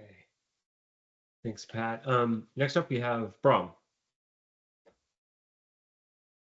Yes, thanks. I think most of my questions were kind of answered just earlier in the discussion, but it sounds like for existing water right holders, this is less relevant. I was kind of confused, so it sounds like it's more for new water rights and maybe more on a I mean, I'm not too sure what the incentive is then for existing water right holders to perhaps voluntarily add this information. I mean, it's not up to us probably to put a point on a map where our point of diversion or point of use is. We could be wrong or inaccurate or right. So that just all seems complicated to me, that reporters will be doing a digitization effort. It's at the minimum should be a collaborative process for the existing ones. But anyway, I'm a little confused on the purpose of all this, but I think mostly for new water rights, it seems. So that sounds good. I mean, this specific workflow is for a new registration coming in. Part of showing this, though, is potentially we could have, especially for statements, have people update their geospatial information. That is historically the place where we have the worst geospatial information, especially, mom and pops that submit them to us. We often get a square on a section map that is very basic, and we get a point described that may or may not match that. So those are places where we haven't instituted this yet, but we could use this same map widget to ask for updated geospatial information on existing rights. But this is also where I flagged for appropriative rights. It's really not the user's responsibility to do this. It's the Division of Water Rights. That's their data, and I don't know what we would do if we even asked people to plot their POU and it conflicted with the permitted or licensed place. So that's a more complicated one that is, again, a longer term effort to update our geospatial records. Unfortunately, it just really points to that we're working out of a tech deficit for a lot of stuff, and this is the first step in making that up.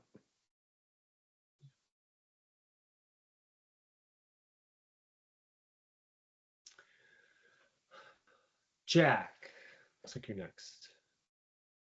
Thank you. So, I think it's probably been made already, but just reiterating that for workability, particularly for those mom and pops, man, putting anything in front of them that they don't have to do is voluntary. There probably needs to be an off ramp or to get into the voluntary space, but it's going to be really challenging. They'll be very confused if there's stuff that they're not required to do. So thinking through your pathway or the dynamic nature of it, maybe it would be useful to set this up so it's just all voluntary if you're going to go that route, or keep it off for a year or two, because people are have struggled sometimes to know what they have to do or don't do. Yeah, point taken. We're if anything, we designed big to make sure we get all the pieces in there, and then we're scaling back what will be available day one, recognizing exactly what you said. Sometimes we've potentially overcomplicated it. Thanks, Jack. Beth? A couple of things. It was so now I do understand also this is not for existing water rights. That answers a lot of my questions, although it was very cool and I was excited for a minute there and then overwhelmed. I think we've discussed this previously about the current ERIM system and the mapping. Most folks know that or have experienced that a lot of the points of diversions are mapped incorrectly. So is this going to be at some point an opportunity to collaborate with the state in correcting that, since this is such a fabulous new toy?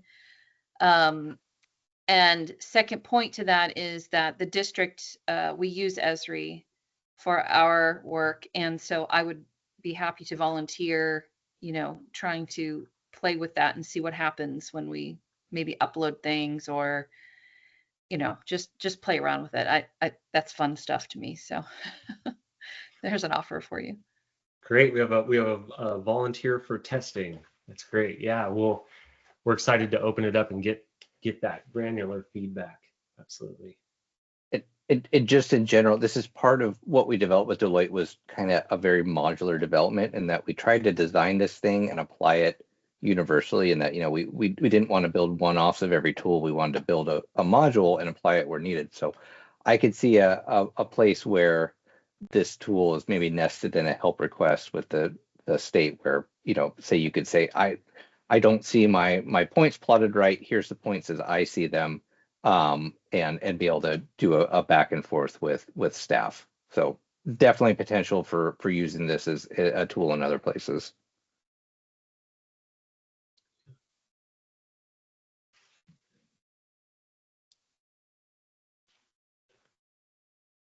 Any other GIS type questions or?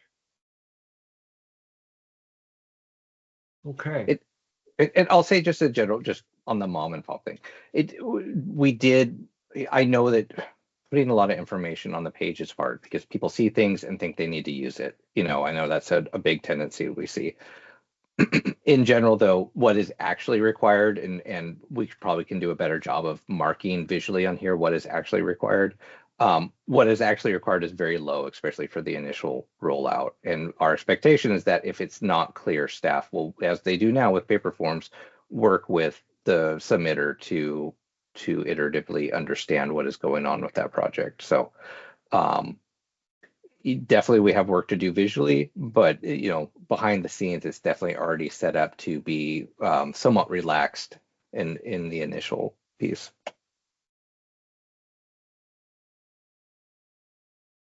Great. So thanks, Jeff. Thanks for the demo. This is what we brought to UAG to show you guys the annual reporting, some login stuff, the GIS stuff. There's a lot more to the system. There just isn't time to show it. And these were the things that we thought were most applicable to UAG in the time before we can actually let UAG see the system themselves with hands-on. So with that, we had planned some time for just open general discussion. We also had a great discussion. So I want to just take a query real quick. We're 2 hours in. Would anybody appreciate a 5-minute break? I'd be more than happy to grab tea or whatnot. Or would we like to just roll through? See a thumbs up from Brom. All right. So is that break or no break? Let's just keep rolling if there's no break. Juliet wins. Okay, let's take a 5-minute break. It is 3:03. we'll rejoin here at 3:08. Sound good? I'll put it in the chat. Thanks, everybody. Be right back.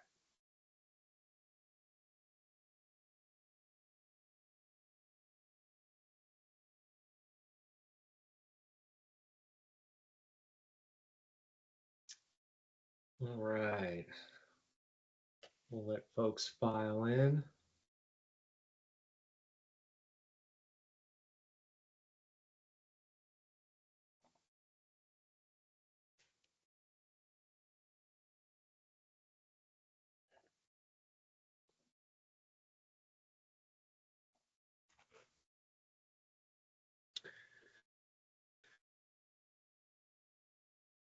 Okay, let's see, we're 3:09. Hopefully we've arrived back. Give another minute. We have time.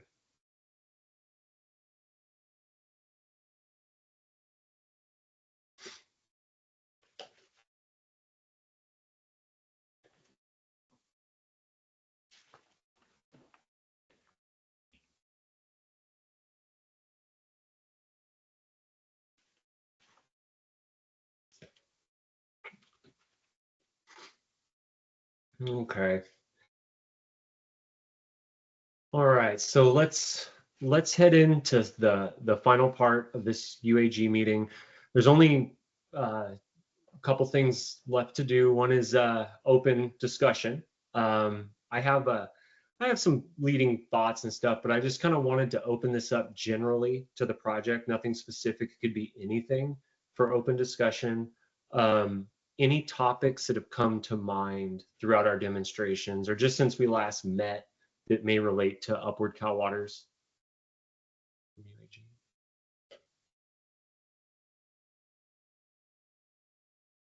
Yeah, hey Beth. I'm ready with my questions. All right. So, as I'm sure we're all aware, there have been some updates to SB 88 that have rolled out. And I have a little bit of concern and maybe confusion about when Cal Waters goes into effect, when it's live, when the first year of reporting will be, how the new SB 88 update will impact it. Obviously, it's still under development, I understand, but some guesses work there. Because, well, it seems like to me that the water year that we are currently in will be the first water year reported on Cal Waters, and potentially under the new SB 88 requirements, which are not yet in effect for the time period. Okay, you're nodding, you get where I'm going. So could you speak about that a little bit, please? Sure. So for the SB 88 changes, those would be the following year where they would take effect, not this year, but that's just the SB 88 reg changes. It is actually the next water year. And that's a great point, Beth, that we are releasing this system before that. And it is likely we will need to enhance the system or somehow improve it as those requirements approach.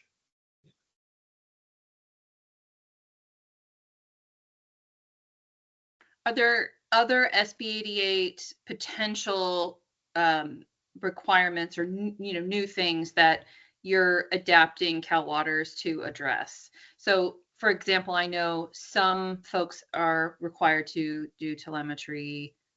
I guess that's not really an example, but I can't think of anything about SB 88 right now. So like hourly diverters or something like that, the more frequent diverters. Well, I don't know. I'm sure there's others on here who remember better the proposed changes to SB 88 that would impact water use reporting. I just it's not fresh on my mind at the moment. Okay. Well, if you do think of it later, as always, just send an email to upward@waterboards.ca.gov. We'll get back to you. As far as like SB 88 changes as it relates to Upward Cal Waters, there really aren't many other than we have built things. Again, it's an exploration toward having automated reporting where a reporter could in the future.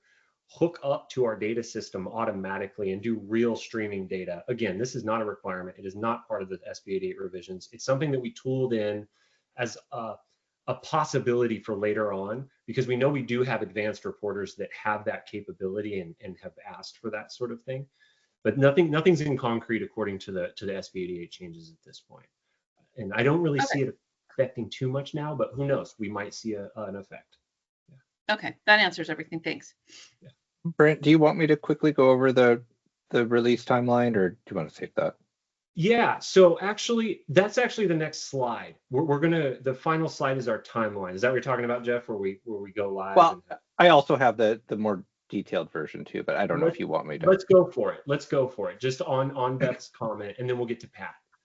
Okay, because I think it's worth, this has been kind of put more into concrete very recently, and we'll be sharing it. It's been being shared more and more widely. So the important dates right now that you're probably interested in is on June 9th. So any data system to freeze it or to transfer from one system to another, we need to take all the existing data and move it over, one final time. And a big part of this project that we've said from the beginning is we're not going to have two input systems going at the same time. That causes confusion, causes duplication and redundancy errors. So that means we have to freeze all incoming systems on June 9th. That basically means RMS will no longer be able to accept annual reporting on June 9th, and people will have to wait for the new system to come in approximately a month from then to be able to submit new reports. Most other things that won't really affect much. On the staff side, they won't be able to put data into any data system for approximately 3 to 4 weeks. But we're planning for that. And then for the actual system to come live, it's looking like July 7th, it'll be live for staff. And then about a week later, public will be able to register for it. But what you brought up is important, because that's a big piece of this. Is even though the system's going live on July 14th, we're not expecting a ton of activity then, especially because the main things you'll be able to do with it is see your existing rights and file new rights. That's filing new rights, especially, is not something that gets a ton of workflow right now. So the big test for the new system is definitely new reporting. So we're looking at both October 1st and January 31st as being the two important time periods to have staff available to respond to new system issues, because that's when we expect most people to probably be registering for the first time. Obviously, we think a lot of you will probably be coming in this first period, but most everyday people won't be coming until then, and most likely not even till January will be the first time they register. So those are the two important pieces we're looking at as far as both outreach and preparation on our side. It's also important that we don't know how much, especially since this is a very quick build, we don't know how much we'll be able to do extensive outreach prior to it going live. But because we have this period between July 14th and actual, the main use for most people on October 1st, we'll be doing some of those more dedicated outreach sessions in between that period. It something to note, especially for people that use our data, our existing systems like eRIMS will still be available. It already is essentially read-only for everyone, but it'll become read-only in all aspects on June 9th, and also will stop being updated. So no new information will be pushed into eRIMS. So the data will still be there, especially for people that do research. You'll still be able to access flat files and other data downloads. It just will become stale until the new system comes online. And even then, we need to get new versions of all those data outputs going. So it'll be coming, but this source, it'll be available, just will never be refreshed again after June 9th in this format. And then March 3rd is on here because that's when we're going to start adding actual language to a lot of our public sites, informing people of what's coming. So I hope this helps people as far as getting an idea of timing. I'll add one more thing on there. Between March and June, we are planning contact and outreach to some of the large, more complex reporters, just because we know the org change and the org capabilities will require additional conversations. So for the MBKs and PG&Es. You would expect a note from us in spring to start talking about the orgs.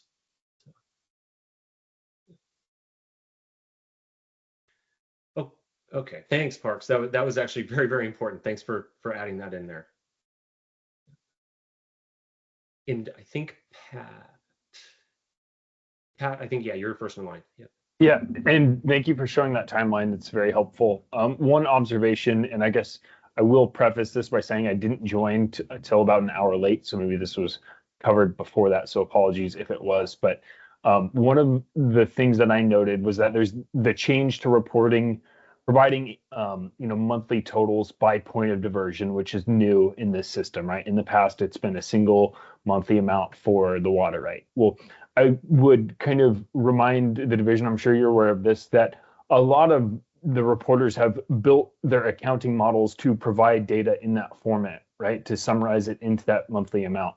And so I would encourage you to make what would be the water year 2025 monthly reports available as soon as possible so that we can start diving in and then going back to our accounting models to see, how we need to tease out our, monthly numbers to fit this new format. October 1st, I just don't think is very practical in terms of, for large reporters to go into what are probably some very complex, accounting protocols and then have to, divvy it back up by point of diversion. I would encourage making reports available much earlier before October 1st. Because going through the process of collecting all of your data, reporting it, and also trying to change the methods that you've been relying on for years now will be a heavy lift for many of us reporters. I think that's my primary, observation and kind of what was presented today. Thanks, Pat. Definitely noted. We need to provide space and time to get these things figured out. We're going to be changing a lot of stuff. So when we reach out, and I think this does, it affects everybody, but it really does affect the larger reporters that are reporting for a lot of people and have different paradigms that need to sort of figure out those details. When we're in touch to do sort of one-on-one comms, let's bring that up and chase that one down. It'll also tell you that we've thought the exact same thing, that this is potentially a very big change for year one.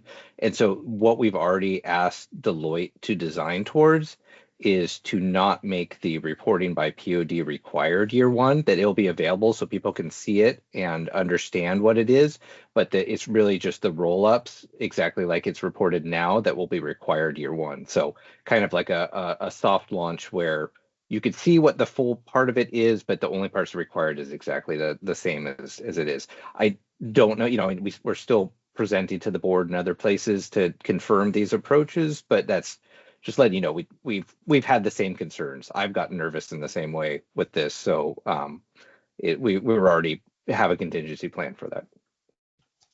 I think that's great. Thank you. And Beth, did you have a? Yeah, first of all, I think that's great too, the sort of soft launch and rolling things out slowly over the next couple of years or whatever. Oh, crumbs, what was my question? Oh, you had touched upon the outreach in the timeline there, and it wasn't listed in the timeline, and I didn't quite catch when, and then maybe you could just talk for a few minutes about what you think that outreach is going to look like.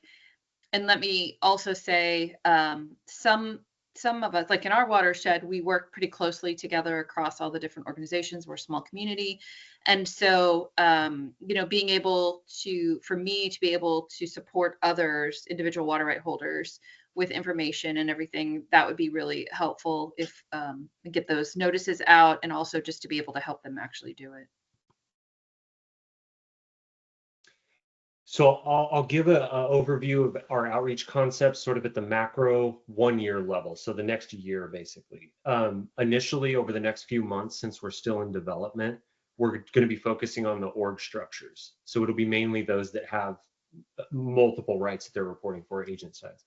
And then as we approach summer and go live, we'll move towards medium sort of reporters and head towards the smallers in those months as the water year sort of heads out. So we'll kind of go big to small. Of course, nobody's excluded, but that's the sort of strategy. And the hope is that we can get a lot of bang for the buck working with the largers so that the smallers have stuff answered already, that we've already done a lot of fixes. This way we don't burden a lot of the small groups. The larger ones are more complex as well. So that's the macro outreach plan. The details are still yet to be determined about exactly the methodology. Is it, I mean, I'd like to see outreach that is basically is YouTube based so that we could like show links to it, but also do physical outreach, actually go and talk to folks. I just don't know exactly what that plan or schedule is going to look like.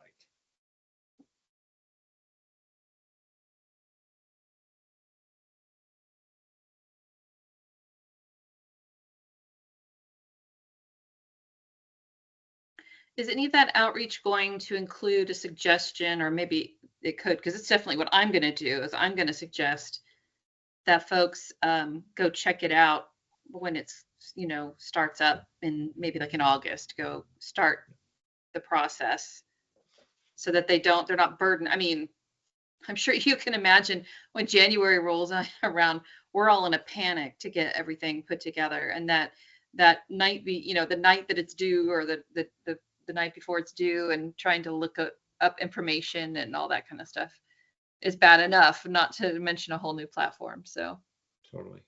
Yeah. That was a little bit of the driver for our year one goal being just enrollment and getting in there and starting to work on the data. Like that is really the big goal. And we heard through UAG that it will be a lift, and a lot of reporters will need time, and we're going to need to do a lot of work together. To be very honest, I don't think we'll be able to actually allow people to start inputting on their annual reports prior to October. Just especially with the timing of it, it's not likely, but concern heard that potentially we need a specific focused either training or materials specifically on what's coming with annual reporting, so people can start wrapping their heads around what it's going to look like. That's a great point, Jeff. I forgot to mention this. We actually do have desk aids and training materials being developed that will like walk people through, for those that like the PDF approach to learning. The issue is, in order to do the screenshots, we need to be done with the system. Otherwise, it will be an instruction on the wrong user interface. So there's a timing dependency on the desk aid piece. It basically, we can't really finalize those until the system's done in summer, but we will be rushing to try to get actual physical aids together as well.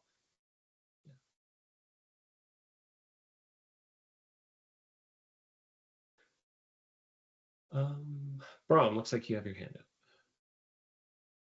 Yes, again.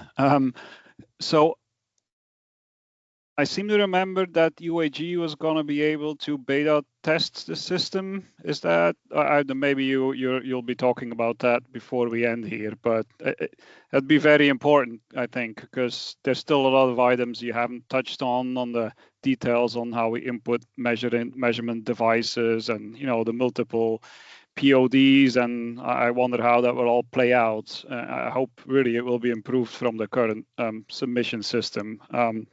Anyway, I hope there's time, because the clock's ticking, to get this all done. I hope there's time for the UAG to get their hands on this, and I assume most of us will have lots of suggestions or comments. So I think be ready for a lot of extra work in this final phase. Yeah, we have the same concerns, the same thoughts that we need to get this in front of UAG. Just some background. Ideally, we would have had UAG before the funding and all that, but we are where we are. And so I think you can see the screen. Here is our rough timeline, and this is actually a development timeline. And it's not intended for everybody to understand all these tech details below. Really important is right now is the yellow line, go live is the green line, and the UAG Cal Water's evaluation is sitting somewhere around April, May. And what we have to do between now and then is not perfect, but get the UI so that it makes more sense with the words. We saw some errors that we need to fix, issues like that. Get the data into the system. And then we also need to make sure that the UAG can get into the system securely. And that's actually a pretty big hurdle. Normally, you aren't inviting people who are not with the state government into a system that has not passed all of its security requirements because it's still under development. Fortunately, we have such a good use case. We built the UAG. Like, all of this is sitting right in line for us to do this. And so we've worked with our IT division to start to work on how we're going to do this. But those are the two dependencies. We need to nail down the user interface and get the cybersecurity requirements figured out. We don't see any hurdles. And if you look at the timeline between now and the Cal Water's evaluation, down at the bottom, you'll see those little yellow boxes. Those are the release of the system once it's been updated for that sprint. So you'll see UAG Cal Water's evaluation happens after the April 25 release. So that's our target, to have the UI nailed and to have the security down so we can, whatever the method is, if it's whitelisting or whatever, to get UAG in there. And so it doesn't, we would love to have more time, but that's what we're going to work with. And I think ideally what will happen is it's actually some, it's a good month right there for us to like look at the system. We'll be collecting feedback ad hoc from UAG during this. So we're not pressuring people to do anything on any timelines. We'll set up the vehicle to get that information from UAG as you're in the system. And we'll also have staff, it'll probably be myself and our OCM crew, some fraction of us, that will be working with UAG during that month, just because there's going to be questions. There's going to be like logins and stuff like that. So UAG will actually be our first real test group. And we expect to learn a lot during that. So there's the timing. I think it's going to work great, especially after go live, because we do have those months before reporting actually occurs. So we actually have significant time between go live and when reporting really happens to do more modifications to the system beyond this schedule. That's great. Thank you. And I also mentioned the outreach beginning sort of to the larger, more complex organizations somewhere around the same time, actually in March earlier. So we should have more detail around the organization configuration, things like that, by the time UAG is in the system. We'll be able to help out more with that. Okay. Just a couple of things. The first one is questions about how the rollout effort will potentially interface with the TRUES pilot project, which I wouldn't expect we want to talk about that now, but just that's something that I would like to talk about at some point. And I'm sure Sonia might want to have that conversation too. And then also we brought it up earlier about the alternative compliance plan. Was there anything else you wanted to add about the ACPs and if we'll be required to do anything, or I don't know. I just thought I'd bring it up one more time, make sure we covered everything with the ACPs. So there's one ACP, the Delta ACP, that it's a specific alternative compliance plan for the Delta. We've been working that into Cal Waters. It's a very specific, unique one to the Delta. Other aspects of ACPs, and Parks, correct me if I'm wrong, there aren't too many aspects of the current design that are dealing with ACPs. Well, so one of the things we're working on trying to figure out is so this is an example of where there's not a lot of explicit data pieces in ERIMS about ACPs. It's kind of a lot of that information is kept inside databases and Excels and other tracking. That's why we're doing this modernization. We've got stuff that has outgrown ERIMS and has to be tracked on side things. So one of our hopes is that we'll be able to centralize even just what ACPs are out there and who, what water rights are related to them, and also improve the ACP approval process or change process, and then be able to tie that into annual reporting. So when you submit an annual report, we already know before the annual report is even sent to people that they're part of an ACP.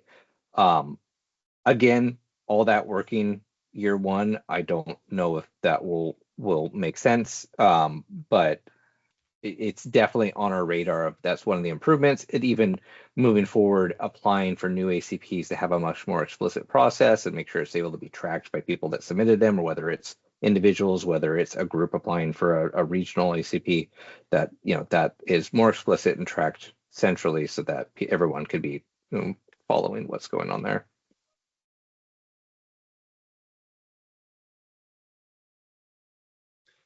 Yeah, the alternative compliance plans are difficult because they're alternative. And so this may be one of those iterative things. It will be one of those iterative things that we will just work with and depend on the simplicity or low level of effort for customization of the system to help us through that. Well, I greatly appreciate the ACPs, and I was happy to see in SB 88 not only they continue, but they seem to expand a little. And I think they're vital for rural California, particularly. I'm sure everyone can benefit from them, but I know for us particularly, it is a tool that we will be using more and more in our region. So thank you. Steve. Yeah, following up on the alternate, the ACPs, maybe at a minimum, just have a slider or a checkbox. Is any of this data being reported under an ACP?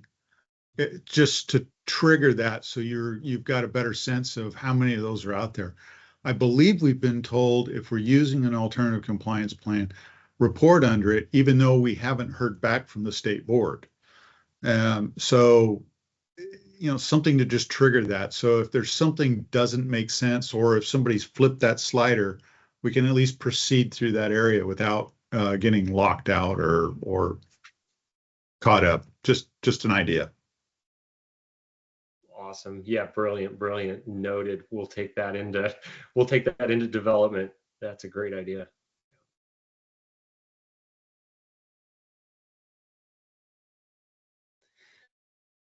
Any other thoughts, ponderances, comments, concerns?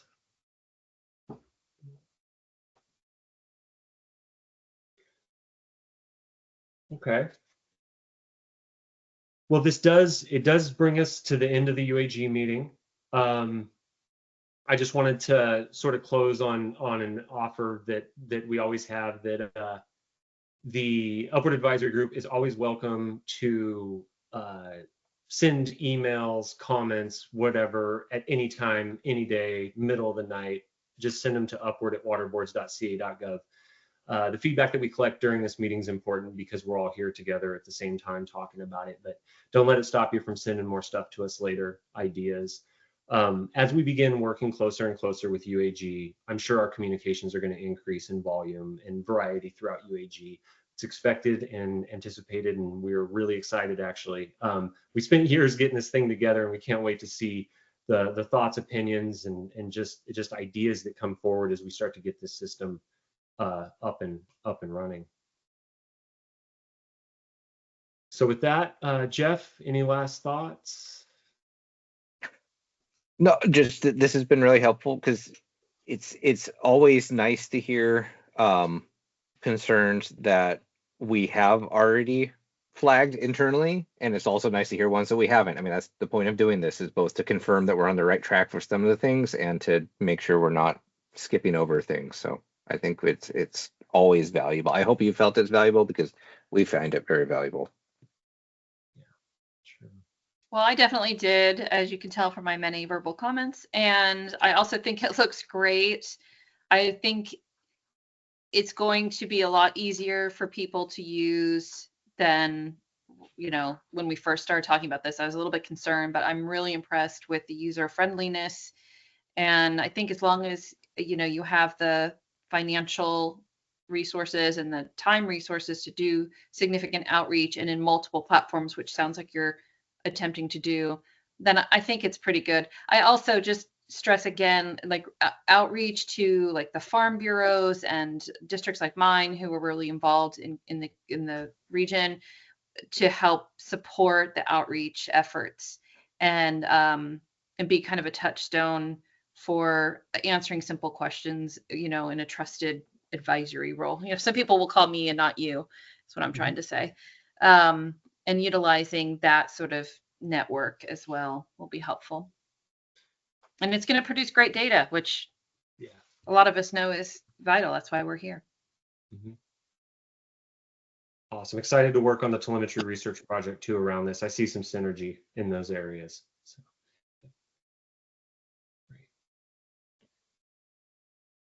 Okay, one thing just in follow-up here, following the meeting, we will send out a survey. It's very short, and it's just a few questions to carry on from prior surveys. Part of our organizational change management is tracking the opinion or concept of Cal Waters over time with UAG. So it'll be a quick survey. We'll send it out after the meeting. I think we'll put it in the chat. We'll also send an email. At your discretion, fill out the survey. It'll help us with just sort of tracking our progress along this. And with that, I believe we are ready to adjourn the meeting. So thank you, everybody. Thank you, everybody. Don't hesitate to reach out, and we will all see you soon. Thanks, guys. Bye. Thank you. Bye-bye. Thank you. Bye.